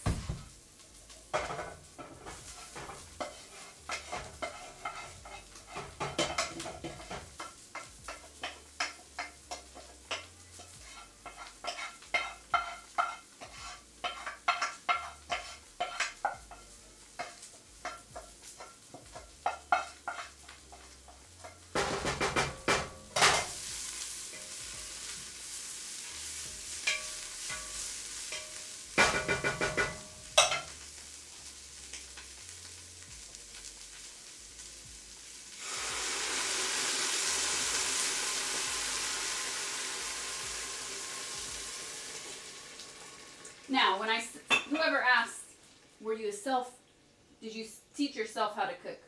I mean, yes and no, right? I've had to read recipes. I've had to learn along the way. But I will say, I've definitely called friends when I know they make something good. And I've hit them up like, oh, how do you do this? Or what do you do this? So, I don't want to say I make a lot of soups year round, but definitely this time of the year I do. And I kept finding myself having to put potato in soup to thicken it up. And I was like, what am I doing wrong? There has to be a way. I don't want to put potato in my soup every time I make soup. And I hit up my friend who's a chef and I was like, is there another thickener that's not potatoes that I can use? And she said, use less water. So simple. Use less water. Because most specifically if you're making a vegetable soup and you want it to be thick, a lot of vegetables release a lot of water, right? So that worked. So right now I want cornstarch, yeah, but I wanted a chef's opinion. Right now I'm tempted. Smells good. I'm tempted to add more water, and I feel like I could, but I'm still gonna wait.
surprise, you guys.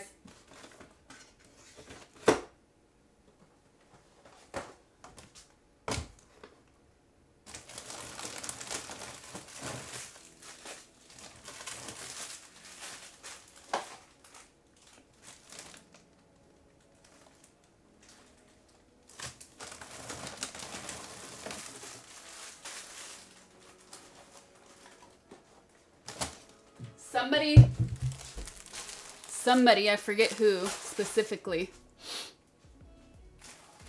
That's the other surprise, damn it, that I just ruined. Somebody specifically said, I think you will like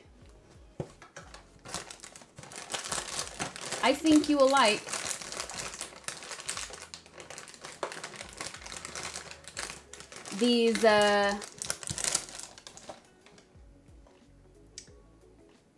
loaded cheesy taco Cheez-It grooves.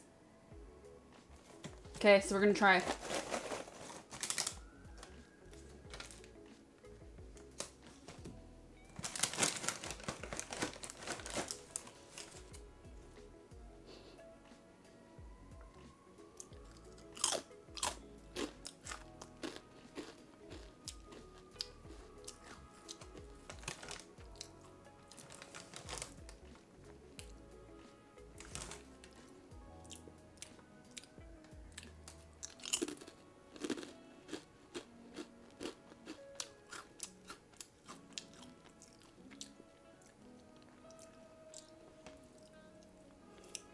It was the Unite Wasp.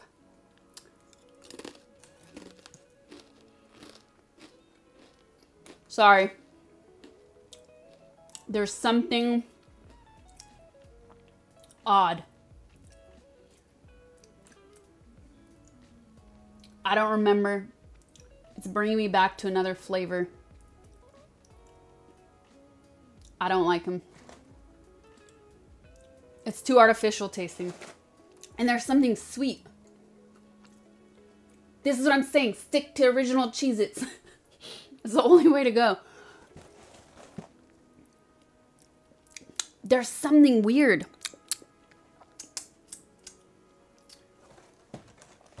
I don't know what it is. It's gonna come to me though. I'm tempted to put another one, eat another one, to try and recall what that flavor is.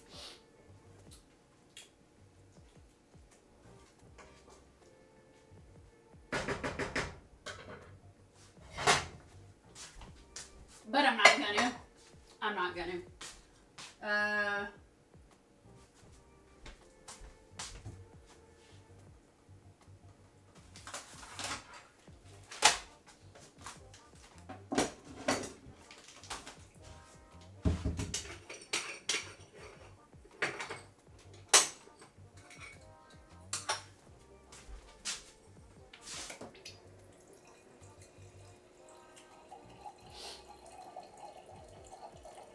Man, what is the flavor? It's weird. It's like sticking. It has a strong aftertaste. I'm sad. I was actually hoping I would like those.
That is how I make my coffee every morning, every day. I grind my beans before. But I don't use that big one. I use that when I have guests over or when I need a lot of coffee for a recipe.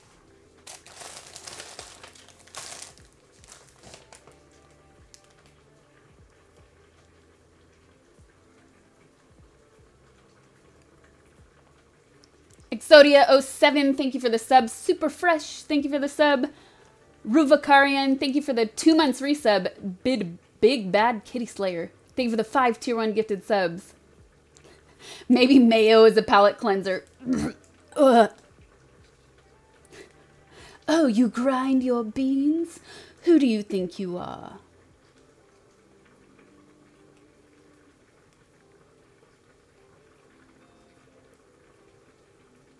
You can't drink coffee because you have heart problems? Oh man, I'm sorry. I'm sorry that you have heart problems, and I'm also sorry that you can't drink coffee.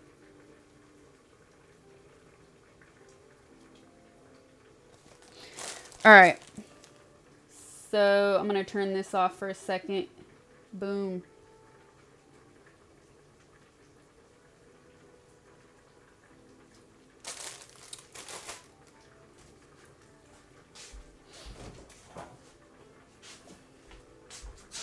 So before I do that,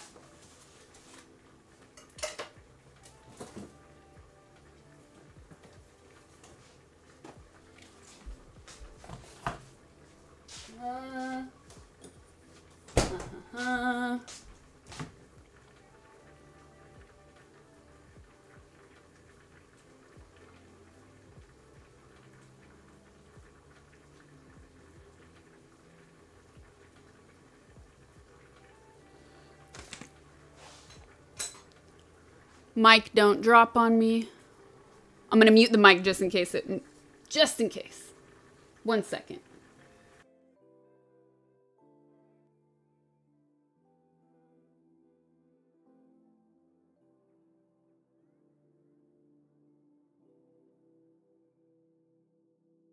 Okay, unmuted. Hey guys, I think we're like day 8, no mute, by the way. Yes, I purposefully muted so I wouldn't destroy your eardrums in case the cupboard bumped into it. What's up, Pomp? How's it going? Okay, I'm gonna bring this up. I also want to turn this down a little.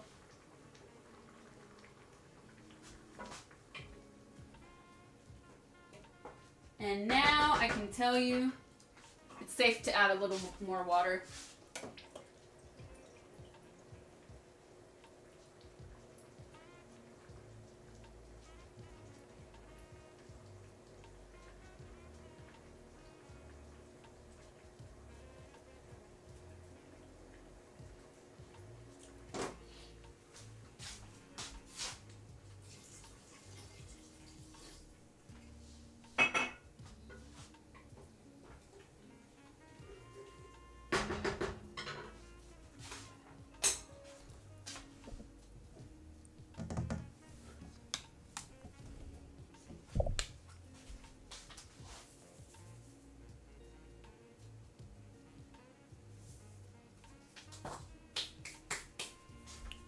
And where's my pepper? Where's my pepper?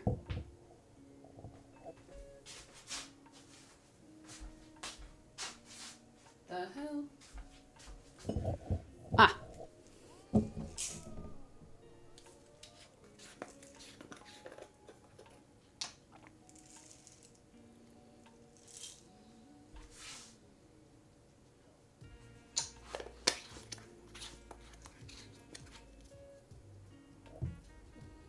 The fridge does have a water and ice dispenser. It's a very common feature on refrigerators in America because we like big things. Big things, baby. But we do. So, yeah, it has its own filter on it too.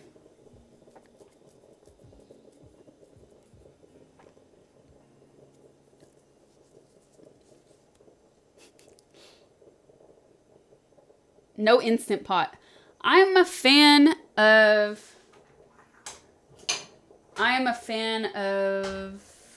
does it have a TV? I'm a fan of slow cooking in general. But I have been interested in one for a little while. Your fridge is old and you don't have an ice thingy. Do you have one on the inside? Not the dispenser, but the one that makes one on the inside. Anyways, yeah. I like slow cooking for the most part. But I've had a few things where other people did instant pot meals, and I was like, okay. My dad used pressure cookers a lot before the Instant Pot. You know, it's just a pressure cooker. And he made some legit stuff with that too. Okay, that's what I was doing. Bringing up, I can get rid of this. Bringing up this other idea.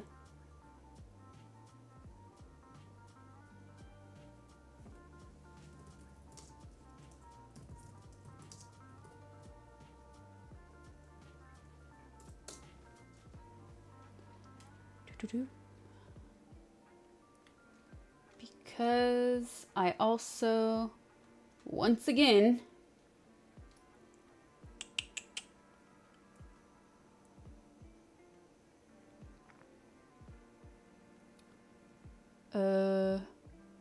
okay. I need to translate. That is why I'm bringing it up on the computer. It will be easier.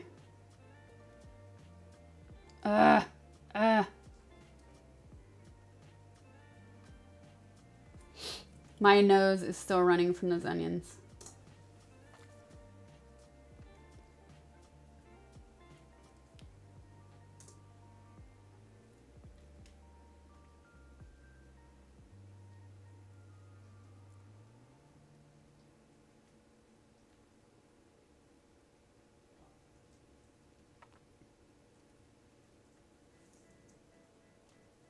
Come on.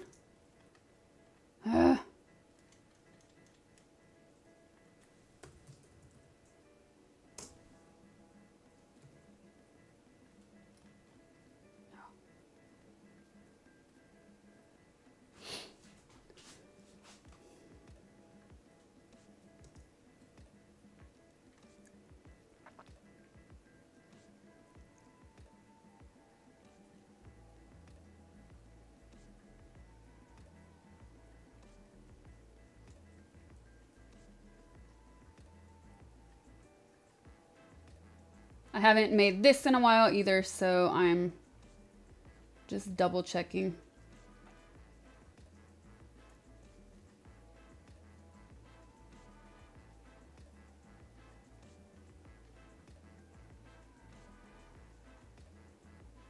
Okay. Okay. Ah. Okay.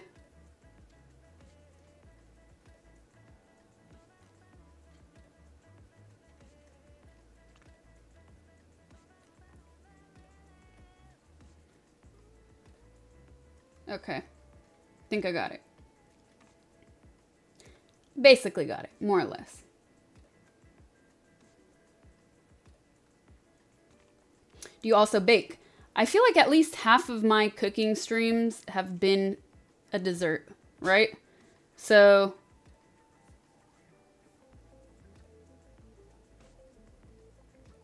too many unknowns when you seal the pressure cooker. One of my siblings actually had theirs like, yeah, it did that. Exploded. Okay. So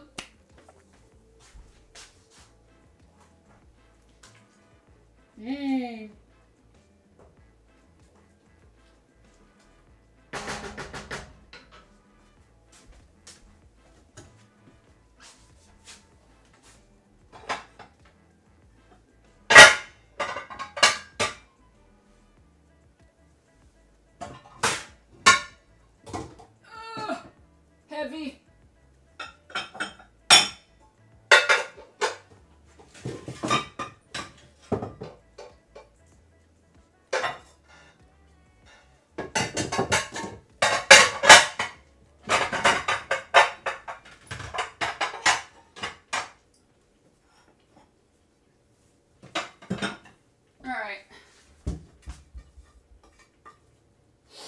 That's a lot of glass.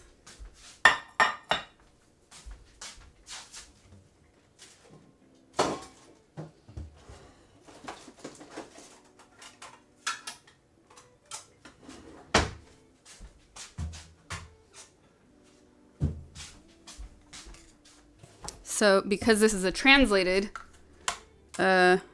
recipe, I need to translate this into grams, or rather weigh it in grams.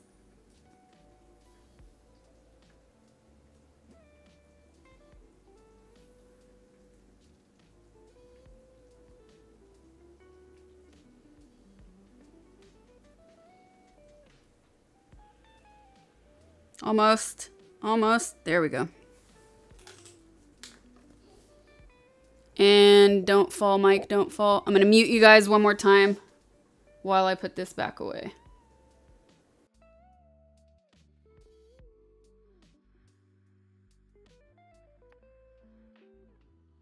All right. So, next thing.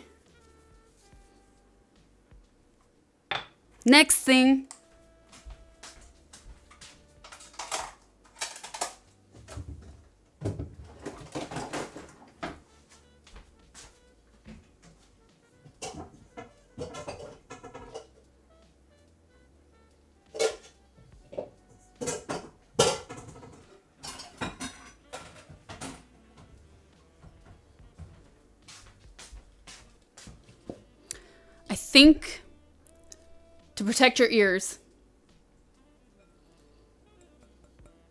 I should do this part over there. So you guys won't be able to see much, but when it's not too loud, I'll try to talk you through it. Well, I can do part of it, the simple part, the first part, which is here. I'll spoil it already.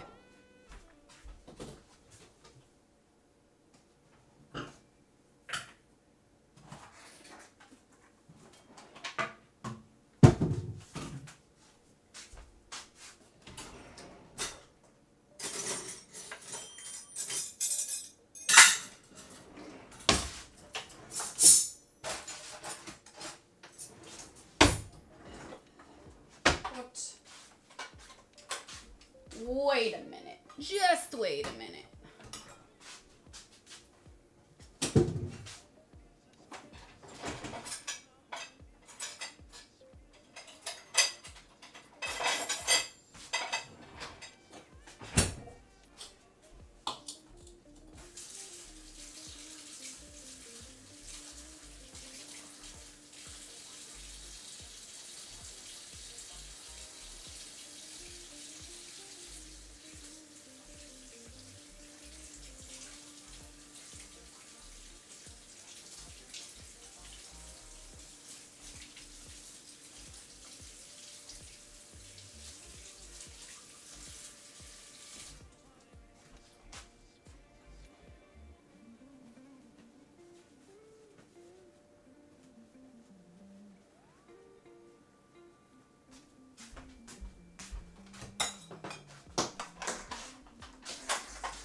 All right, now, finally,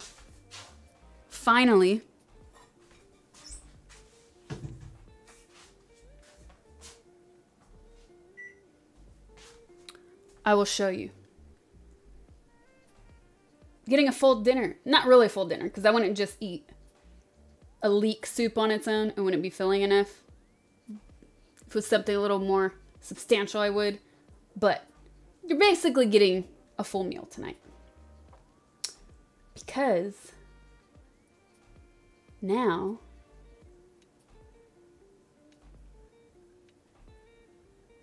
I will make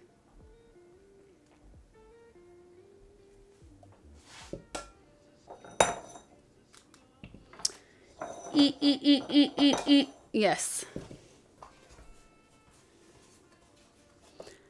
This camera's a little off. There. Okay. No, not even okay. Ooh, much better. Much better. That's what I wanted. 10 p.m. still counts as dinner, not a midnight snack. In my world, yes.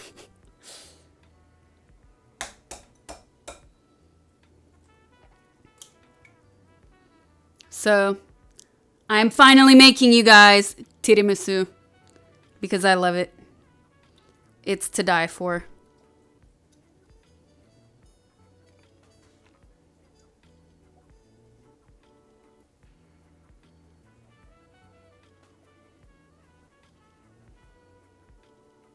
So first part, separating the egg white from the egg yolk.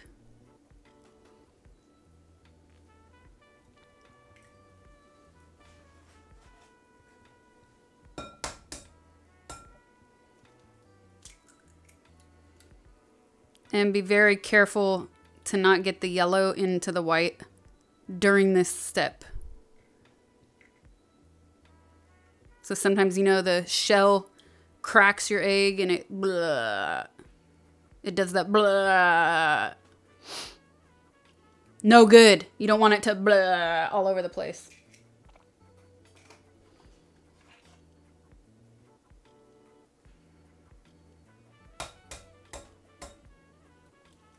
Well, if I wasn't streaming, I would have been eating within the past hour. But I'm streaming, so. It's a different story. In the summer, no rules. But, ooh, see? The egg just went blah. But I caught it with the other shell, so we're good.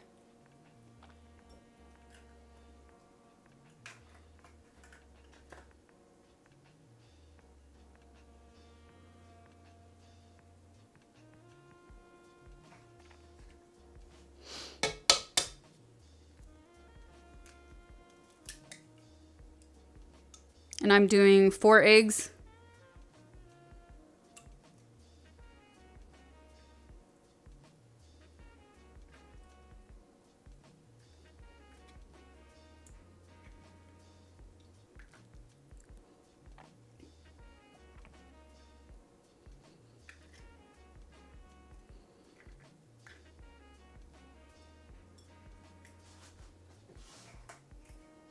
I forgot my trash can bowl.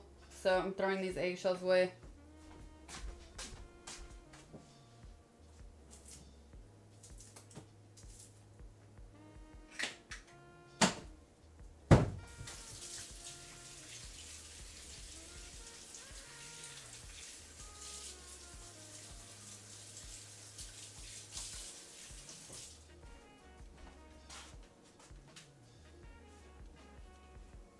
And I think this is done. Basically.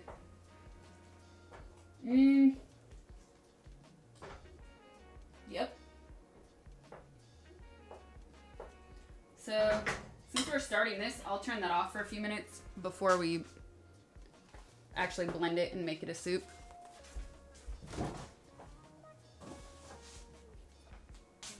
And okay, this part I'm going to take over there. Because if I do it here, I will destroy your ears.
So right there, I did the egg yolk and sugar, half the amount of sugar that's needed. And now you add the mascarpone a little bit at a time.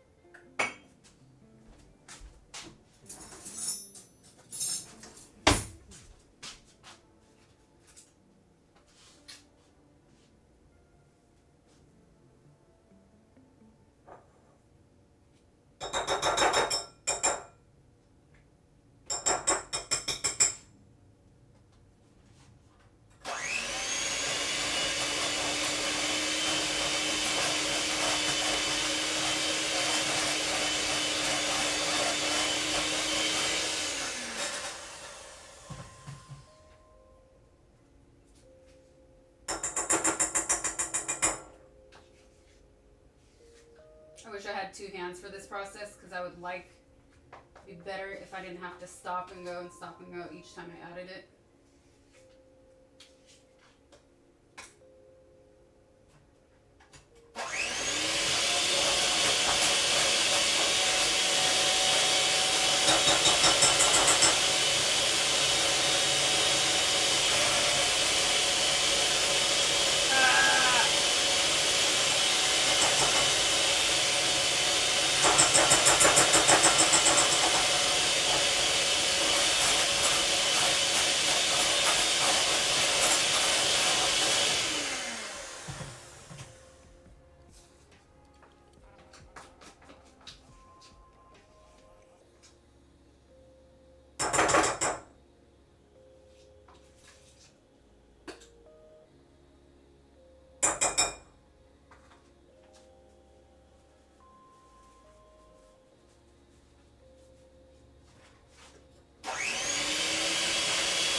Yum.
Okay, so now that that's done, egg yolk, sugar, mascarpone.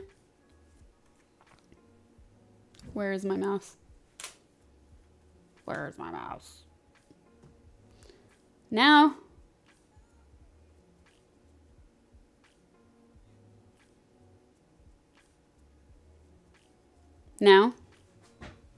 egg white. I was going to say yolk again, but egg white. We have to wash these first.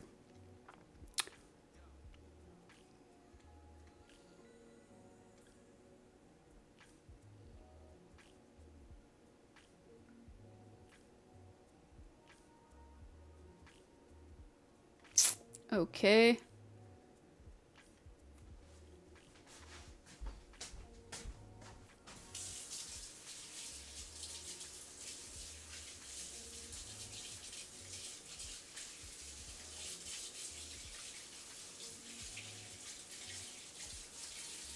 So basically you have to wash these. You want the yolk, the egg yolk, and the mascarpone off of the batters. Because when you do the egg whites, you can't mix anything else in it because you have to get it really stiff.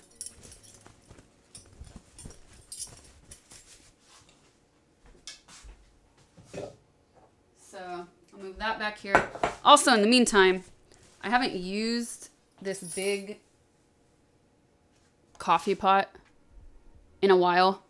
So if it's been sitting too long, sometimes I pour out the first batch. And it actually smells okay. So I don't have to worry about that.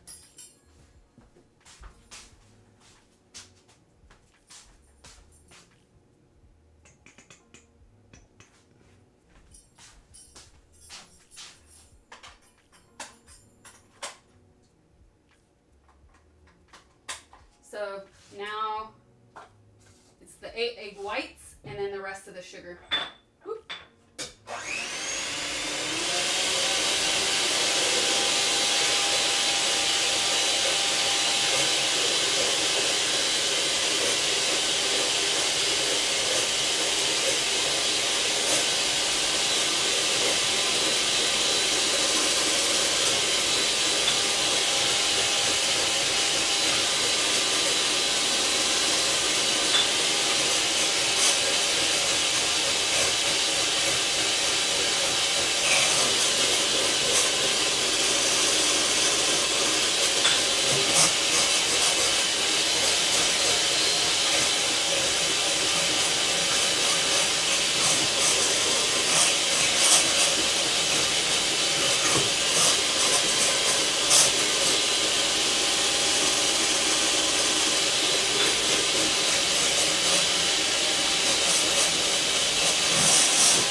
And now, here's the beauty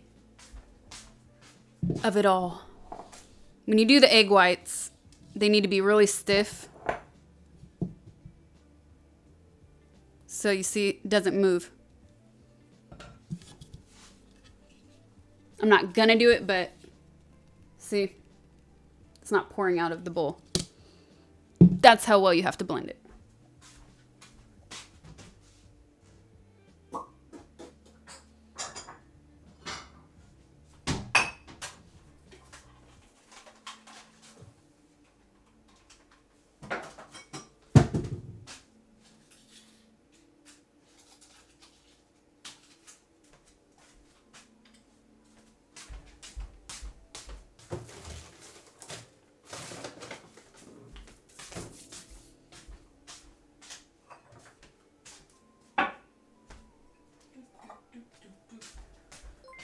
All right. I don't see. This is when the cooking stream becomes a little complicated because I want to be able to show you guys as much as possible, but I don't have enough space right here. So before I do that, Now you add the egg white to the egg yolk and mascarpone. Like this. See that?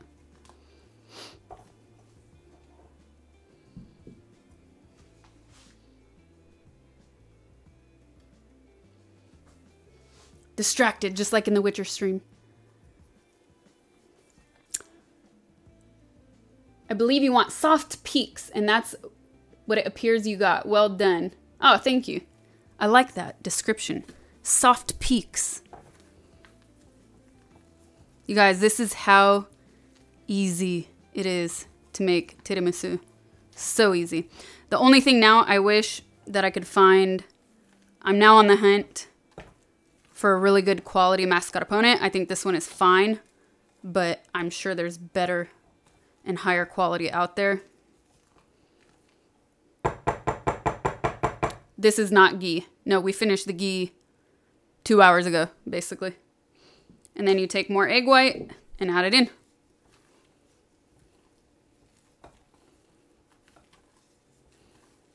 And at first, when you first start the process, it's really dense. And the more you add, the fluffier it becomes.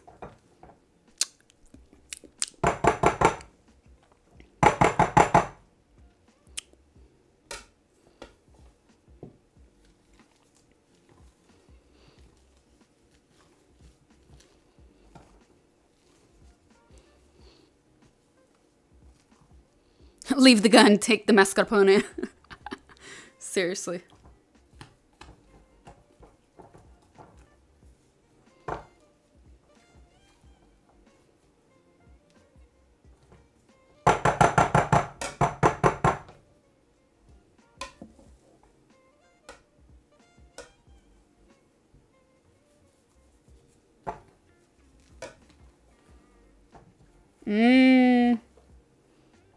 The only sad part about this, you guys. Yes, you are right, Scotsman. Fold, not stir. The only sad part about this is that I can't eat it with you guys. And that's because, you know, tiramisu has to go in the refrigerator.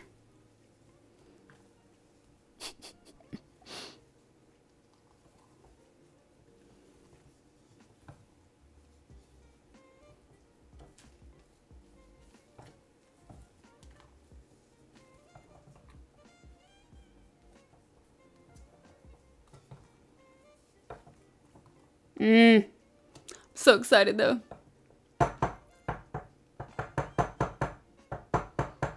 I did taste it. You must have missed that. I licked my finger.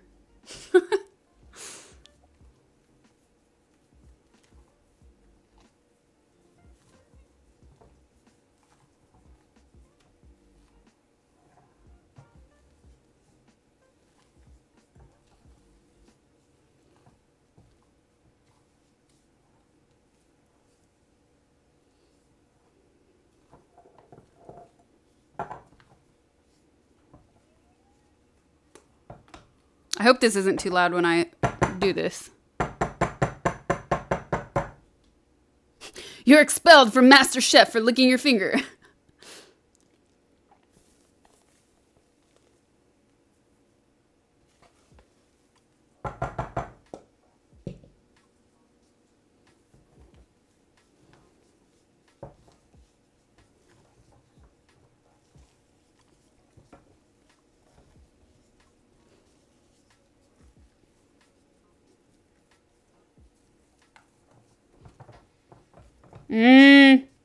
Now it's fluffy.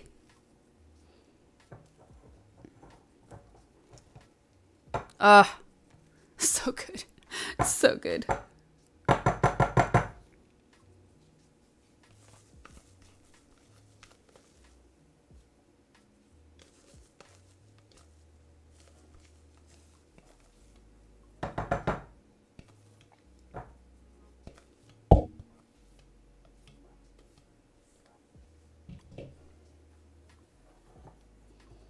It's 2 in the morning where you're at and you think you'll make tiramisu now.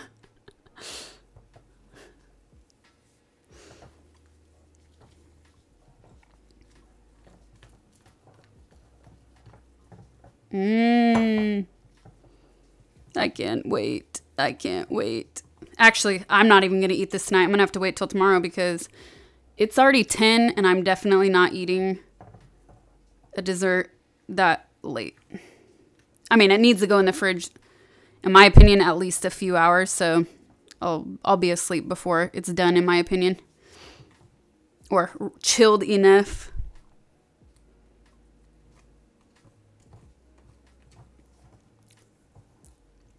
Will I make cheesecake someday?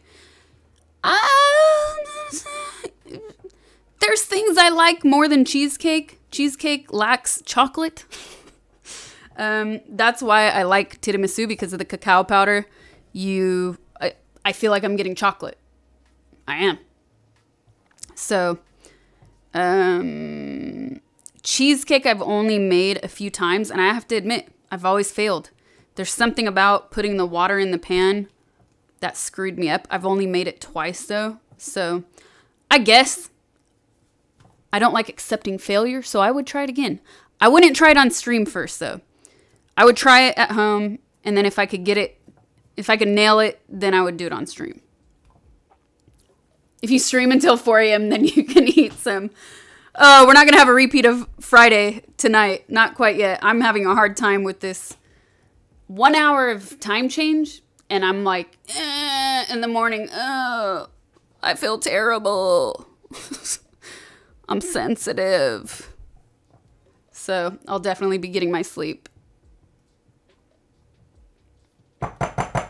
We did stream till 4 a.m. on Friday/Saturday, you guys. And it was fun, though.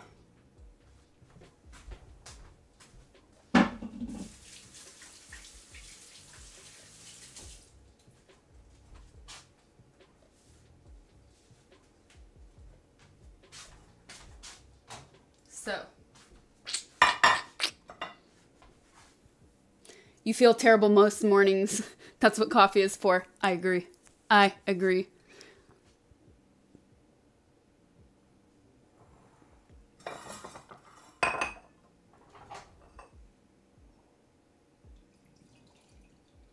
I really, because of this very slight time change, man, I was really craving a second coffee today, this afternoon. But I resisted. And I'm proud of that.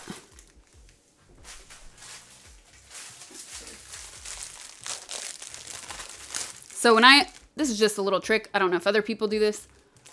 I love Turkish coffee. Yes. And I wish it was more readily available here. I'm thinking about buying a pot.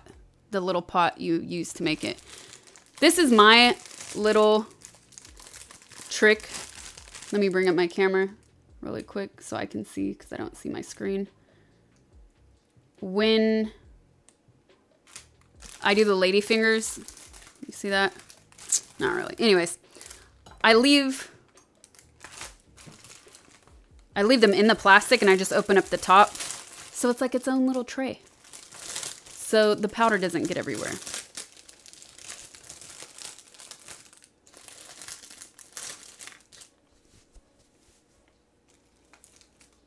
And then all you have to do, you guys, haven't I made tiramisu on stream before? I'm just having a flashback.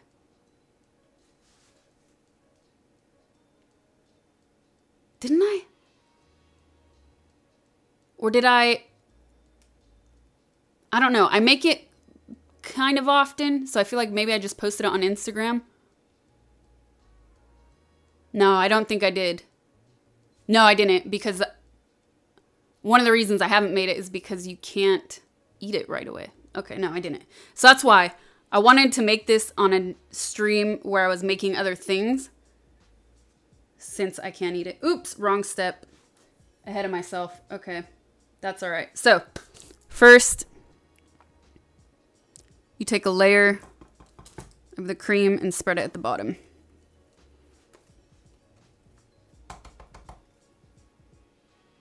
I do not agree with any kind of liquor, liqueur, amaretto, whatever you want to call it in tiramisu. Leave it out of my tiramisu. It destroys and completely ruins the flavor and the texture, in my opinion. Leave it for another dessert. Or on its own as a libation. I'm not a big fan of liqueurs in desserts in general.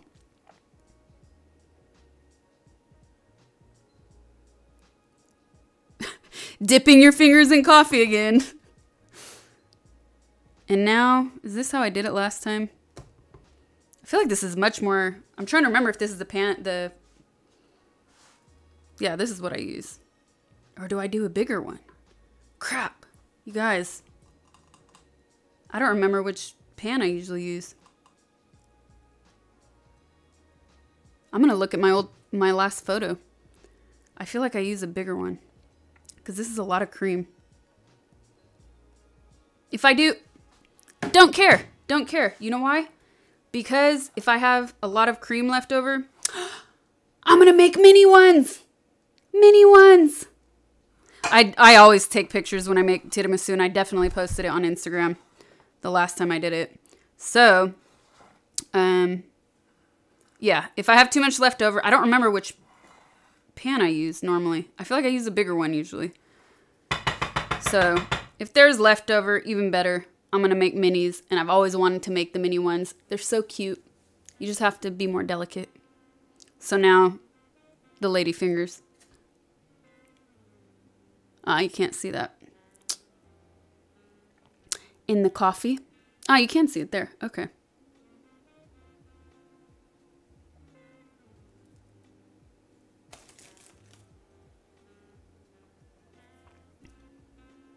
Fresh strawberry sugar control and something. My screen is cut off a little bit. That actually sounds okay. But see, that's simple. It's just the fruit. If you're talking about fruit, shortcake, blah, blah, all this stuff, it becomes too much. That I would try. That I might be able to get behind.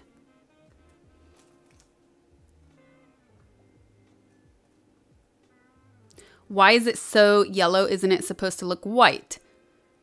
That's because of the egg that's used. And you might see people or restaurants making really white tiramisu. I don't know this for sure, but my theory is that restaurants will use more egg white and less yolk sometimes. For appearance. I don't know if that's true. I've just thought about that. But for me, when I go in a restaurant, or they use more mascarpone to cut the color, because these eggs were super yellow.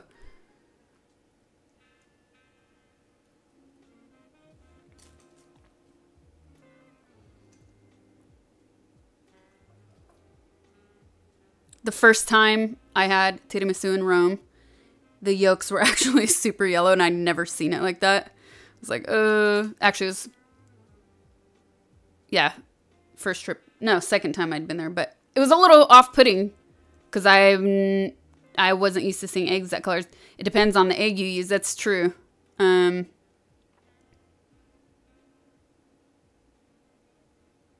What's up, Pujay? But now, if I see a tiramisu that has that color yellow, then I get excited because I'm like, ooh, it's probably going to be even better.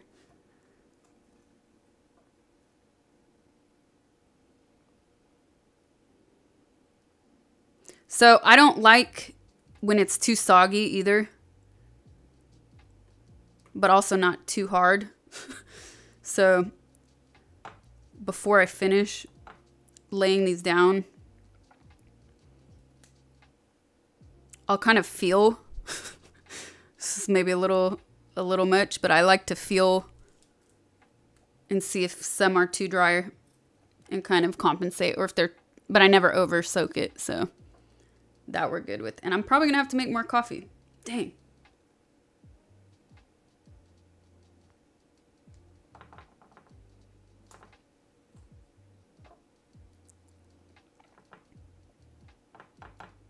So like, one of these felt, yeah, this one.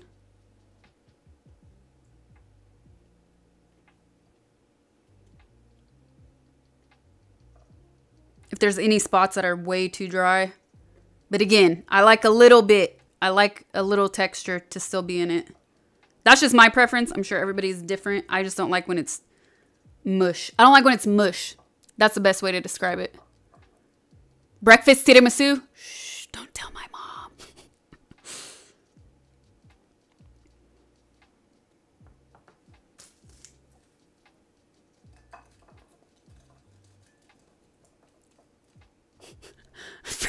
Somebody please approve if you can. Sad's comment. It got auto-modded, but that's totally allowed and funny. But it might have got taken away by the bot. I think it's acceptable eating it for breakfast.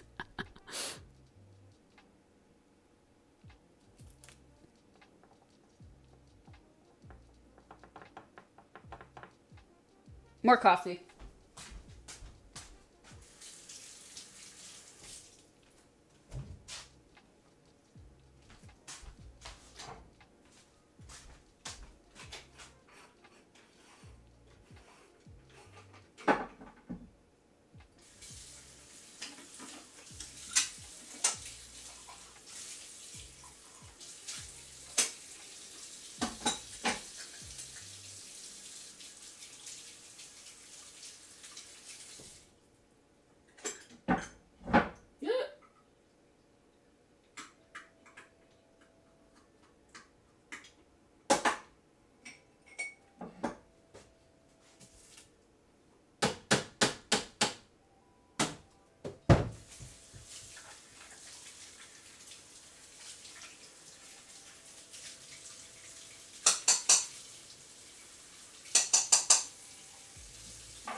Okay, we're definitely going to need a second pack.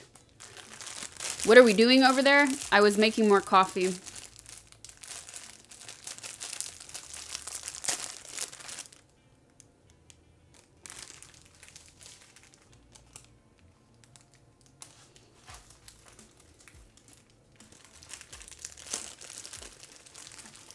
Not coffee to drink, unfortunately.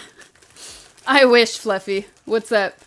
Coffee because I am making this tiramisu.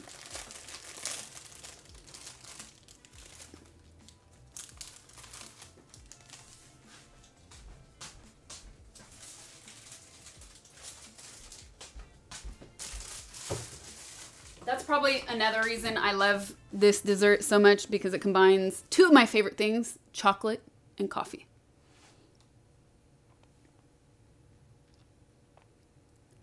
He totally believed those were frozen fish sticks.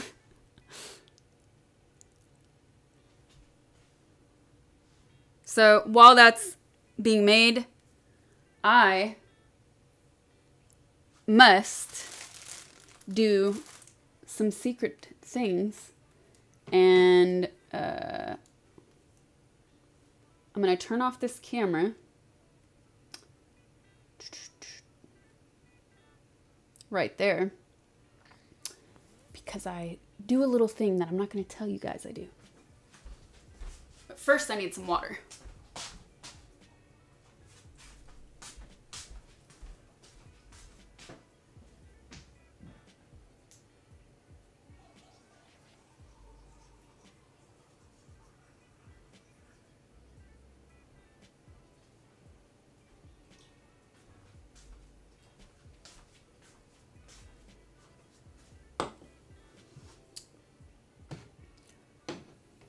The secret sauce. Oh, yes. The secret. The secret. I'm trying to even see how far you can see me here. Okay. Let me move this. It's easier to hide when it's something on the stove.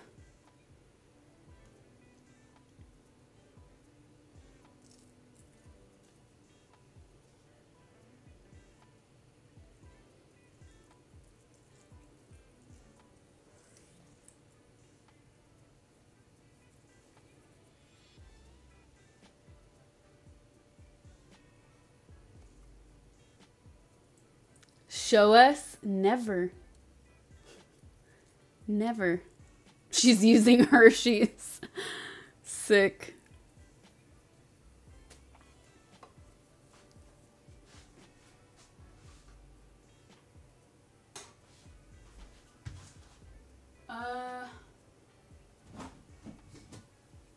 Oh no. That would have been a disaster.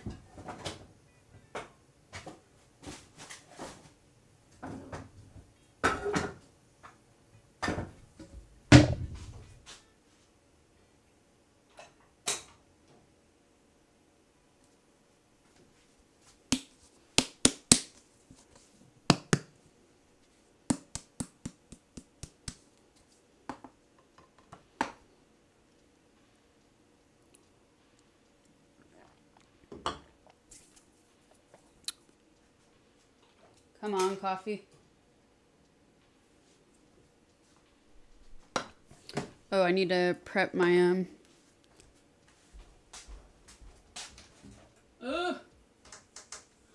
yes. Yes. Oh no.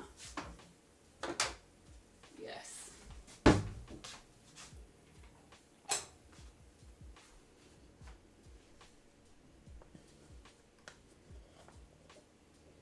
Mustard frosting. You guys are lovely trolls. Lovely trolls.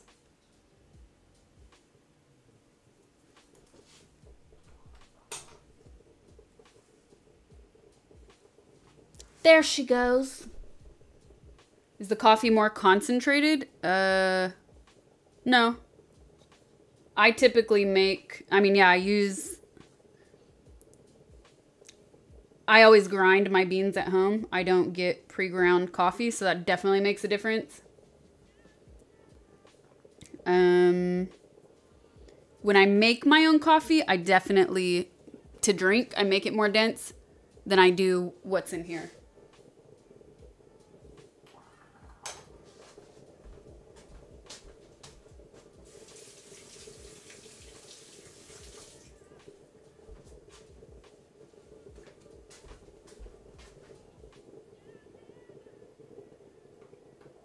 The coffee is so strong it stirs itself. Come on. Actually, you know what I do when this happens? I might have tightened it a little too tight. I'll start pouring it in while the rest finishes brewing. Because that's going to take a minute. since it's so hot. Not drinking the coffee. The coffee... Oh, I turned off my other camera for a minute while I was doing my secrets, but the coffee is here in the bowl. Not to drink.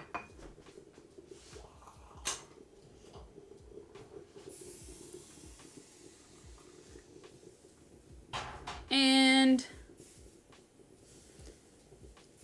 that's gonna take a minute. I'm gonna cheat and put some ice inside. Let's see if my fridge wants to kill me with ice. Huh? For once it did not.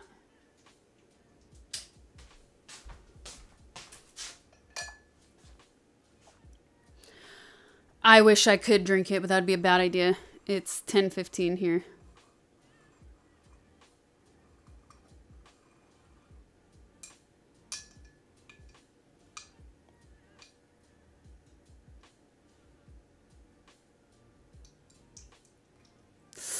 Okay, putting another one. Not drinking coffee this late at night. You can have a ladyfinger dipped in coffee. I've definitely done that before.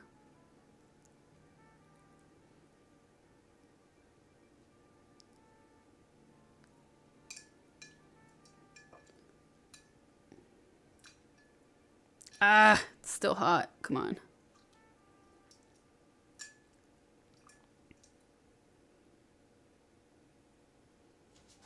Okay. Well.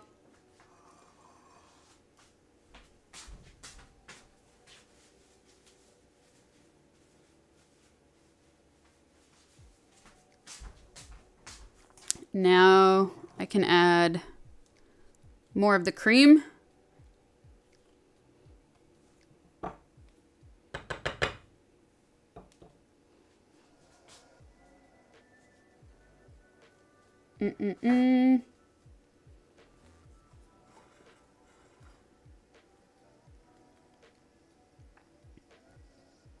Have you tried just waiting? Yes, but it's 10:20 almost, and I didn't eat yet, so I want to eat that soup I made.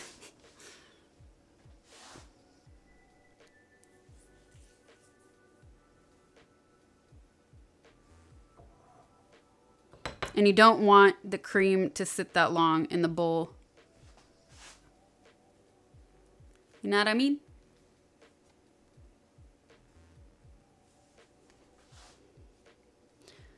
Is the cream homemade or store-bought? Well, I'm calling it a cream. It's not technically a cream.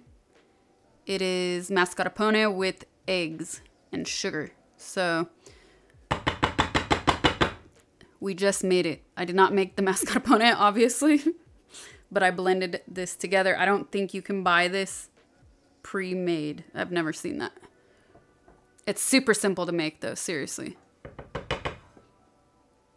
You guys saw me do it. It doesn't take that long at all. It might feel like a long time, but that's because whenever you stream something, it always goes much more slowly than in real life.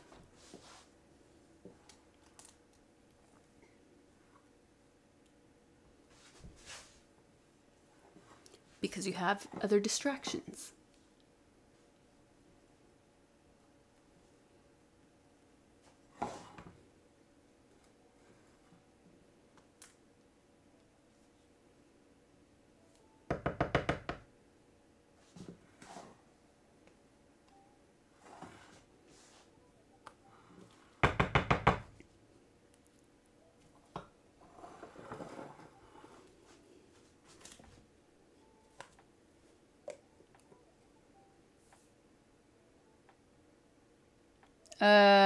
There is no chocolate in this either. So, I don't know what you mean. There is no chocolate. There's cacao. There will be cacao. I don't know where you saw chocolate. I mean, cacao is chocolate again, but...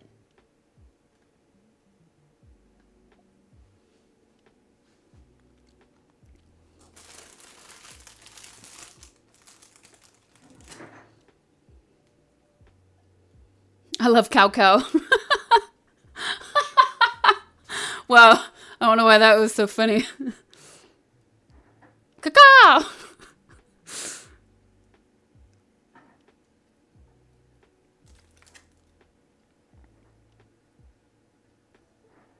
Did you finish The Witcher? It's a good one. That's a good one.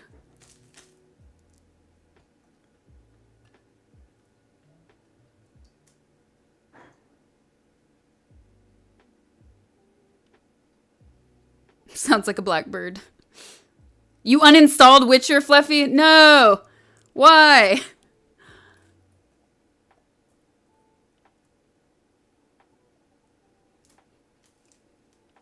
Well, if it's any consolation, it's been 5 days of testing, and the Switch still does not work with my capture card. I still have audio problems. I've done everything in the book, and then I've had the official support ask me to troubleshoot everything that I've already troubleshooted. So now I'm waiting for one more answer from them.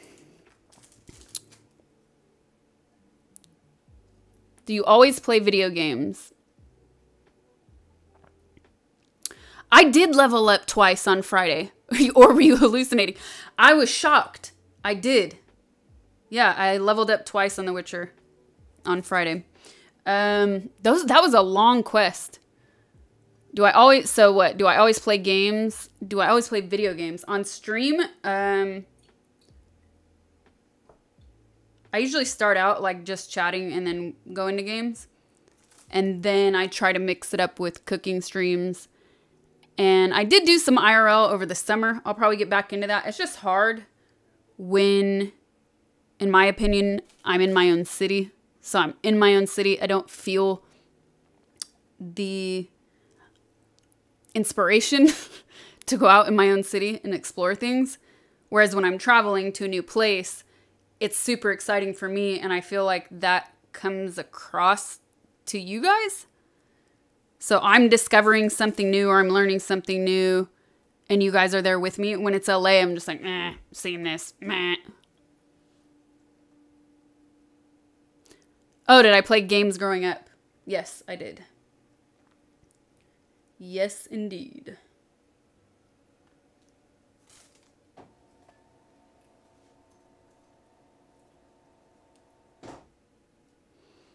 The last thing you remember from Friday was when I was killing people who hurt Roach and then you lost consciousness.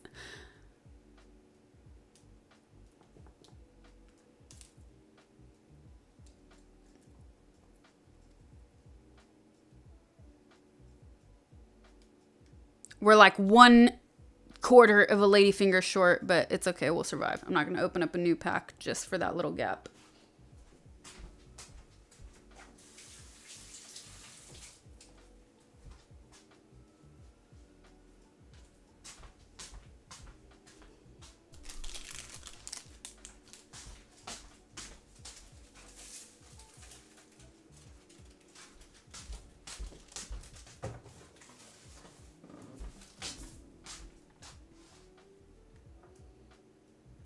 For people who aren't from LA, it'd be interesting for sure since many of us can't go. That's a good point. That is a good point. But I guess that's what I'm saying. I don't feel the inspiration. So maybe we could take this onto Discord one day and have a conversation about what you guys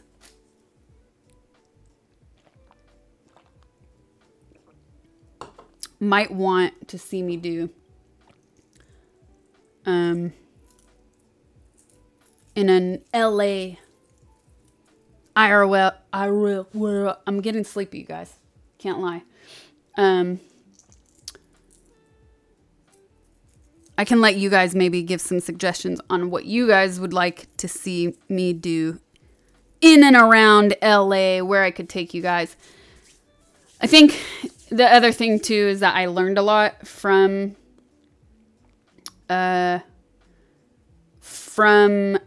past IRL streams over the summer, and they're really not easy. They're really complicated, and mainly mainly because of the internet. And if it wasn't so complicated, I would do more. I would do them more often. And the whole driving rule, right?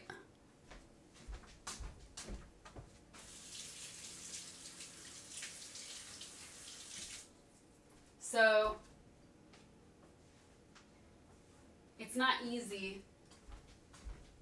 I don't want to take an Uber everywhere to go places because the Twitch rules say you can't stream and drive if you're behind the wheel, which makes total sense, safety.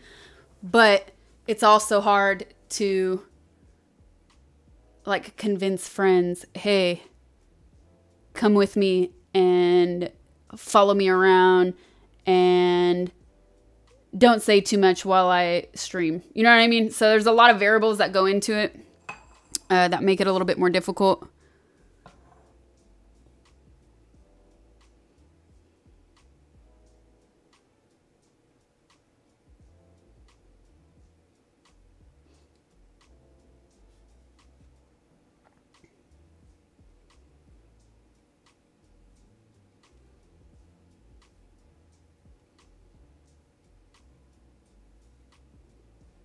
Shopping in IRL? Like what kind of shopping?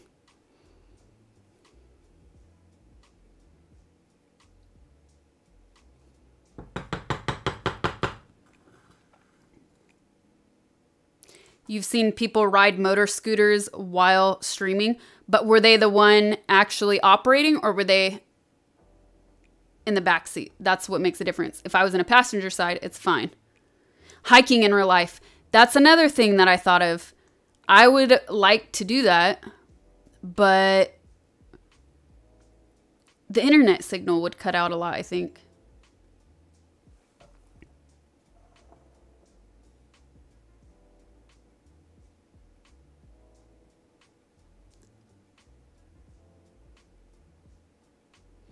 He faces away. There's a streamer that does that. No, it's not about a GoPro, not a GoPro. I got the camera work down, no problem. It's the fact that the internet, yeah, it's not reliable enough. And I've tried things to record first and stream later. Then it wouldn't be live though. He goes on road trips looking for old school games. So maybe they changed the rules. But the last thing I read is that you cannot drive and stream. And I wouldn't want to risk that kind of ban.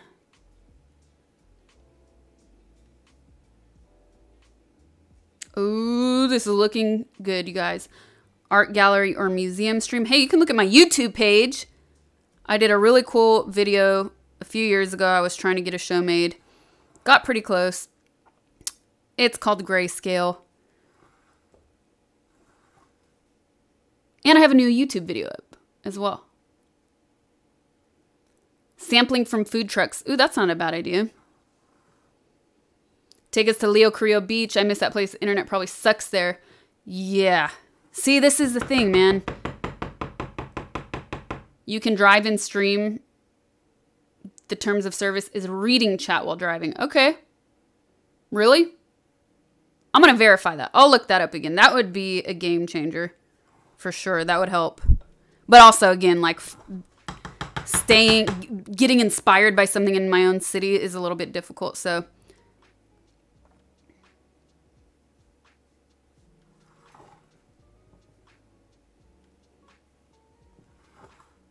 do I know Andy? He has a dope IRL setup.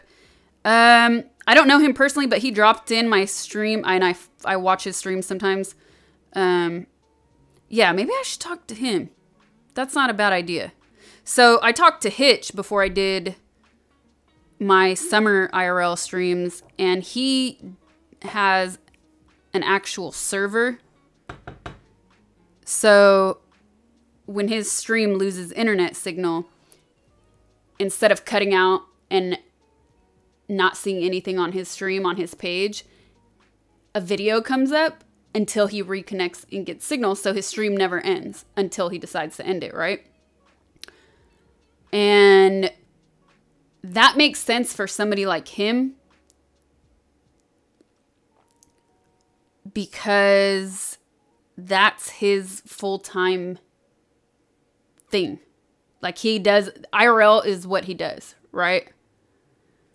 So that makes sense. And he has, his community is there for that. But I feel like if I just did random things and my stream went away and disappeared and came back, I wouldn't have the same viewers. Like people with me would probably get annoyed. Like, okay, I'm not going to keep watching. With his fan base, they know that. So I think it's different. Totally think it's different.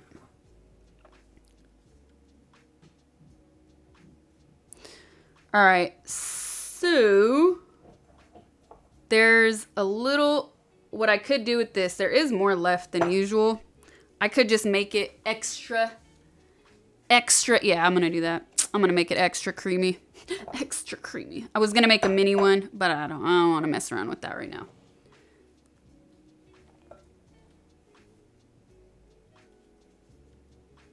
Take us on the 405 at rush hour so people know what LA traffic is really like. Ugh, gross. Ugh.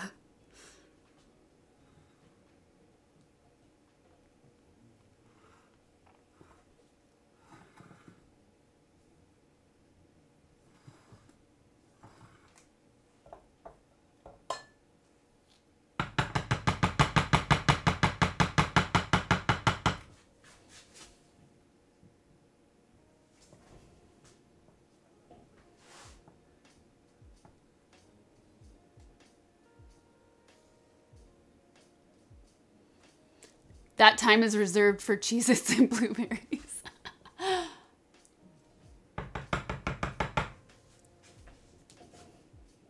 All right, so it's done, you guys. The only thing, I was going to do it for the stream, but I'm not going to because this is a big portion. I was going to put the cacao on it, but here's a little secret I will give to you guys. With the cacao or cocoa powder, I use this one. Equal Exchange, fairly traded baking cocoa. Perfect for cupcakes and more. Fairly traded and small farmer grown. Okay. This thing lasts me a long time. Totally worth it. Quality as well. Here's a little secret. Let me put this away. Or on the sink.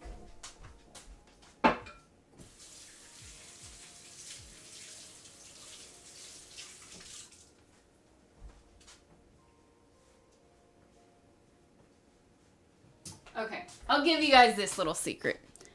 Just in case you guys want to make this at home yourselves. And now I'll turn the camera back on.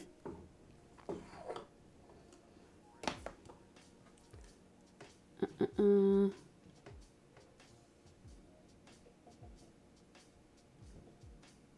right.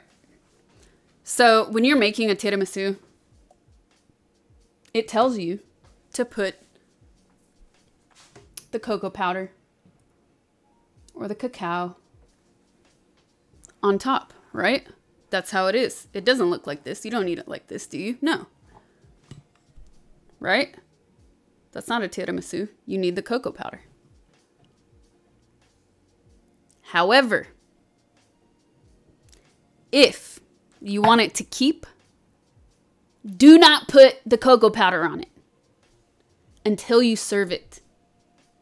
This prevents it from getting soggy. And I hate a soggy tiramisu. So I'll wrap it now. I'll put it in the fridge. And tomorrow, when I have it for breakfast, no, I'm not. Yes, I am. Then, you know the same, I do it with a tea filter basket. Same thing that I used when we were filtering the ghee. I cut my slice, boom, put it on the plate. Pour a little cocoa powder into that, and then tap, tap, tap, just over the piece you're serving. That's it.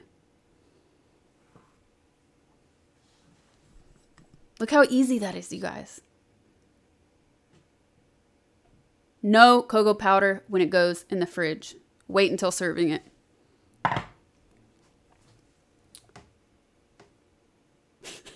By plate, she means a large spoon and not their Pyrex.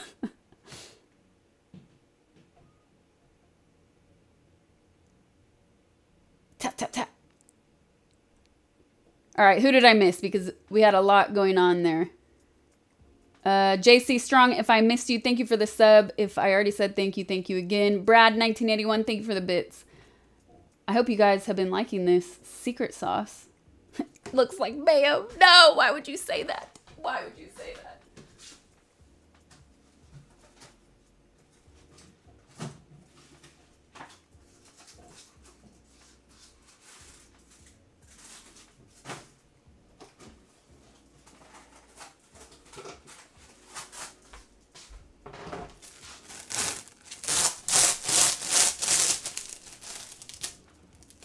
Wrap it up. Keep it wrapped.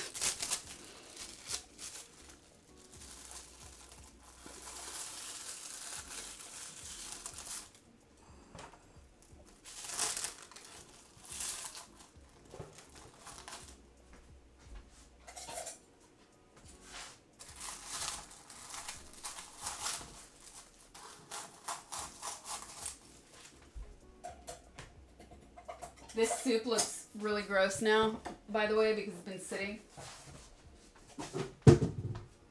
So. But I like it raw. No, you got a sandwich for lunch and they asked if you want a mayo. You served them, said, no, thanks, BBC. Yay, I cannot wait. I cannot wait, you guys.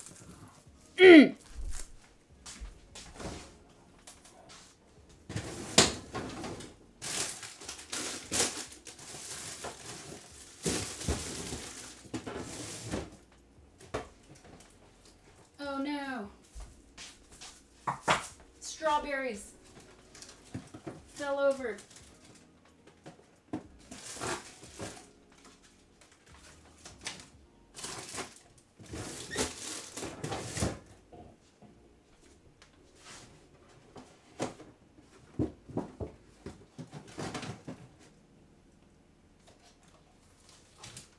I have no room in here. Ah! I need to organize my fridge.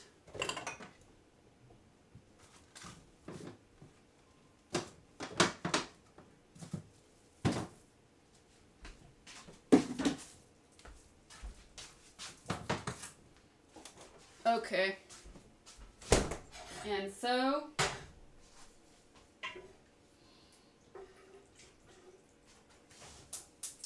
I don't know, man. This soup, I'm not, this was an experiment. The cauliflower is just ugly. I'm not totally convinced yet. Okay, I was like, the color is weird. The color is a little weird, but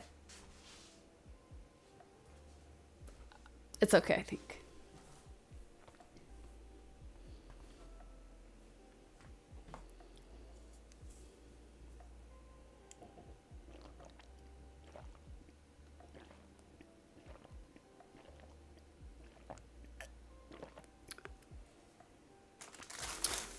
Will I post the recipes?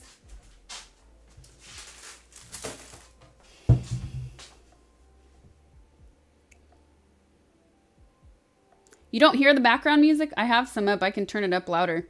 I just keep it pretty low, especially, yeah, I have the music up. You guys should hear something. I keep it pretty low because I move around the kitchen a lot.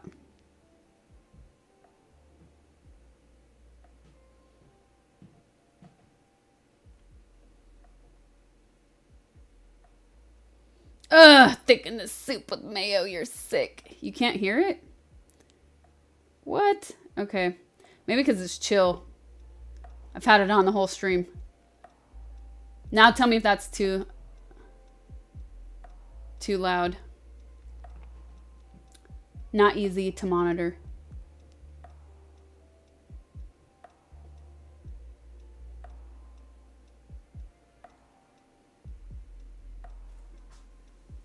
Are you going to eat the tiramisu for breakfast? Music so chill it put itself to sleep.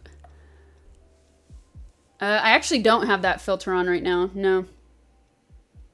Scotsman. You're still not hearing it? Okay. Hold on.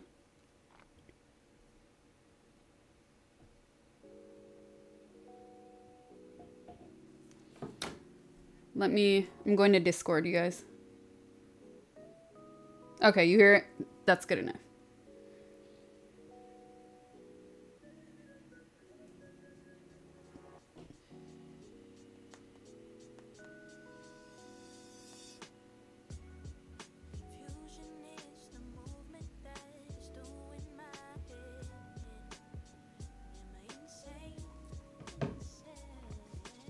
It's super faint, even still.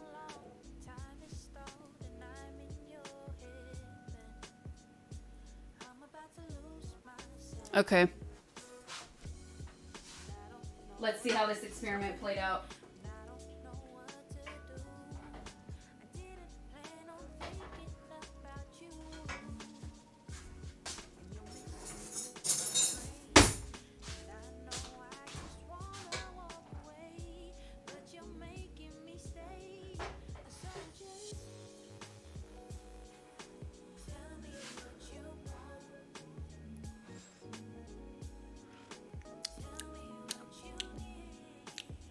Okay.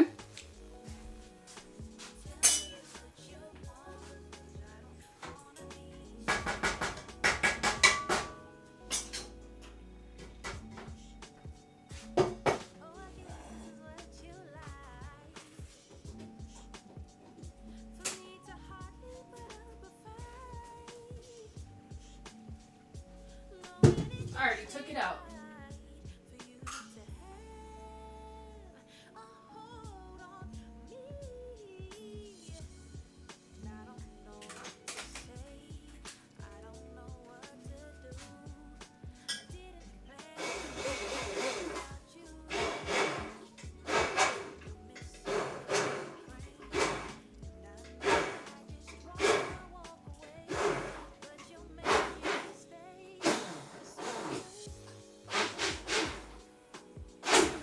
I hate this part.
I'm not mad at it.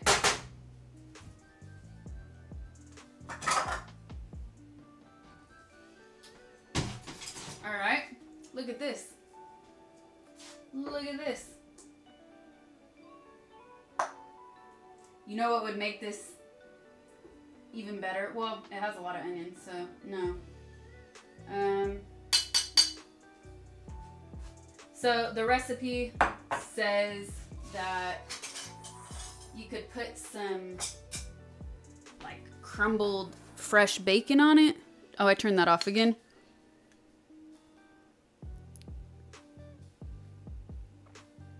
Oh no, I didn't. Tripping. Oh, the screen was just covering it, that's why. So it says that You could put like crumbled, like fried bacon and then put some bacon on top. That would be super good.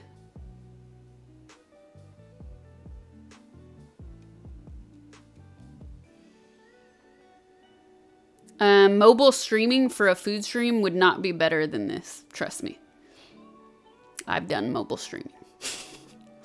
So crumbled bacon would be really good, but I kind of forgot about that when I went to the store to get stuff. But I had another idea.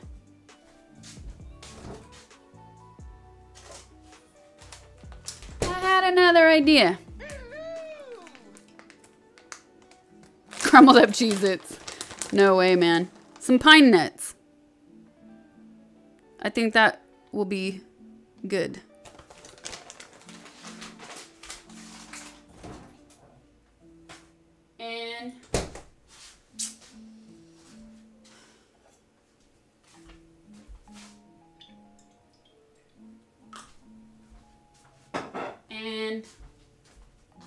And making your own pesto.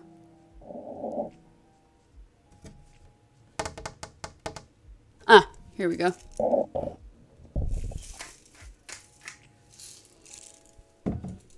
Pepper. I think that's what it said, right? Bacon. Ah, that would have been good too, but I forgot. It said you could also put green onions on the soup itself as a garnish. I could be into that. But I also forgot that step. I wouldn't put basil on this because of the cauliflower base. If it was like potato and leeks, I would maybe put some basil on it. So, here we go. Like I said, it's a leek soup. In the past, when I've done leek soups, I've always done leek potato. But I wanted to substitute the potato. I didn't want to make it with potato. And I found this recipe. I've never tried it. It's leek and cauliflower. It's really ugly in color, I have to admit. It's not as nice as a leek and potato, but it smells good. And it's thick, so that's also good. Pretty good. It's very oniony. I'm into it. You don't even taste the cauliflower.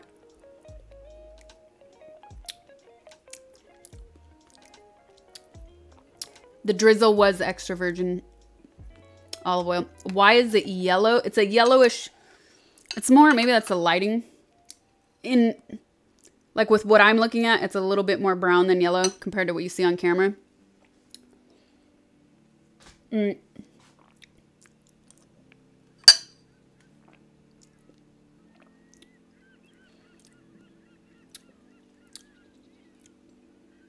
You like French onion, but you've never made it. I've never made French onion soup either. I feel like that's something I just want to eat out. It seems like a lot of work. No, I have made it once. I lied. It's also easy, but it is a lot of work. So it's actually, I'm surprised. I was unsure.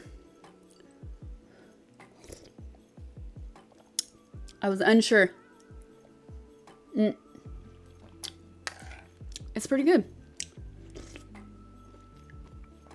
The pine nuts are good. It gives you a little crunch. I totally should have put some Parmesan though. That would have been good.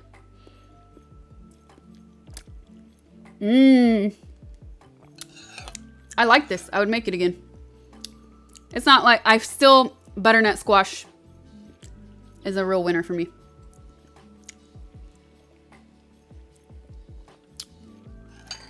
But this is really good.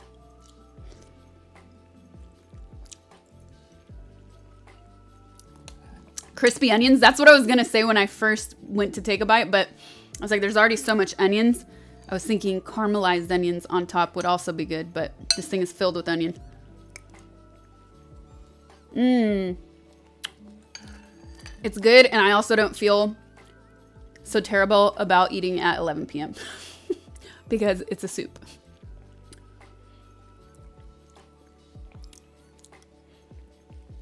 Mmm. 3-hour soup? No, we made ghee. I used the ghee as the base to saute the vegetables. Then we started the soup, and then we made tiramisu. That's a lot of stuff. Full spectrum dinner. Plus the base. Onion soup with leeks and a hint of cauliflower. Basically, it's very oniony, but I love it. I love onions. I made ghee tonight. I did, yeah, that's what I started out with. So instead of sauteing the vegetables in olive oil, I sauteed it with ghee instead. And I actually think, no, I know that made a difference in the flavor of this because it gives it a different base completely. So, ooh, very good. I'm glad I did that. And I didn't even plan it necessarily, but I'm glad it worked out that way. Is it spicy? This, I put a little bit, but no. Would I make this spicy? I wouldn't make this spicier than, let's say, some like chili flakes. Anything more than that, I think won't go with the flavor of the onions and the leeks. You know what I mean? Ooh, but you know what I do have? No! Oh, yes! Because I bought some when I went to the store.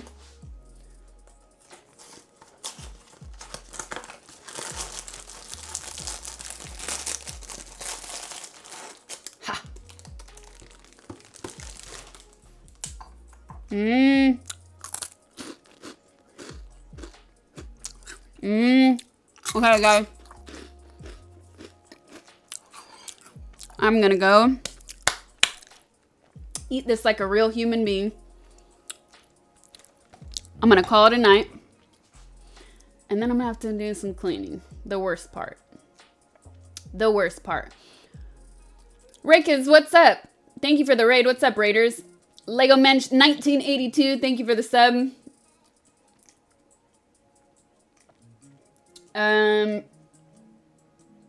Hey, Raiders. I'm sorry you're raiding me now because we just finished everything. And yeah, that's it. I'll go over it. I'll go over it though. So I started out, I made ghee on stream.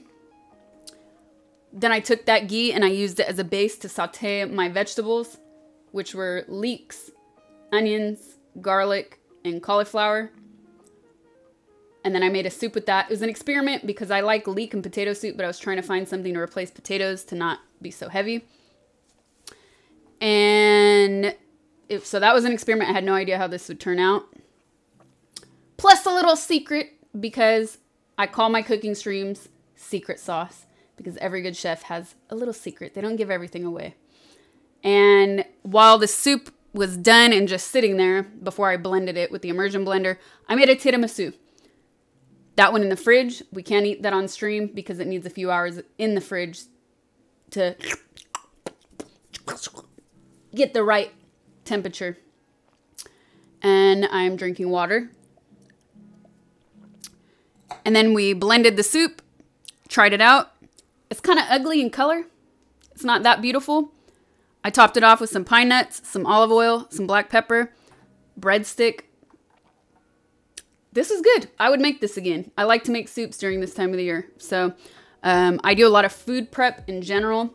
It helps me make healthy choices because on the weekends I like to be able to eat any dessert I want or indulge as much as I want. So this helps me specifically when I'm really busy to say, okay, make the healthy choice. Okay, better choice. And now I have... This didn't actually make that much, but I probably have like 3 to 4 more servings of that. And so this is a leek and cauliflower soup. I was really iffy about the cauliflower. It's really good. You barely taste it. And the ghee as a base, I can tell you 100% it changed the flavor of this. If I would have used olive oil instead of ghee, would have been a different flavor. The ghee makes a difference. Nom nom indeed. So homemade ghee is super easy to make, you guys, as well. It's traditionally Indian-based cuisine, an Indian-based cuisine. It's not a cuisine, you know what I mean? It comes from Indian cuisine. But nowadays, a lot of people who do keto diet and these types of things, they like it. I've used it and I've cooked with it for years anyways, but super good. Definitely changed the flavor of this. And thanks, Sad. I will be back either tomorrow. What's tomorrow? Wednesday? Yeah. I'll probably be back tomorrow. Okay. I'll let you guys know, though. Check back on my page, and I'll also let you guys know on Discord. But more than likely, I'll be back tomorrow. Ghee is also known as clarified butter. Yes. Yes, it is. I love it. Oh, and I don't know if you guys saw on my Insta last night, I posted a picture I made Soul. And I was out of ghee. I was so upset, so I had to use... do the butter, clarify it on the spot. And it's never the same. Like when you have the ghee right there, it makes a world of difference instead of having to do it on the spot. So also really good. So that's it, you guys. I hope you liked that. I'll post the soup recipe for sure. Thanks again, Raiders. Sorry I got to take off just as you join. The Izza, thanks for the 6 months. Stay keeping it real. Always enjoy your streams. Aw, thank you. Thank you for the support. I appreciate it. So... what else? That's it, you guys. Thanks again. If you're new here, follow me on socials. I always post there a few minutes before going live. And then of course have your notifications turned on as well. But that's it. I'm feeling this. I'm pretty tired. So it's definitely late, and this weird only 1 hour time difference is making me sleepy. So that's it. Thanks, mods. Thanks, everybody. Thanks for watching. And I'll see you either tomorrow or Thursday. So check me out on socials. Check out Discord. And, of course, stop by to see the video later where I usually update the description as well. Night or day.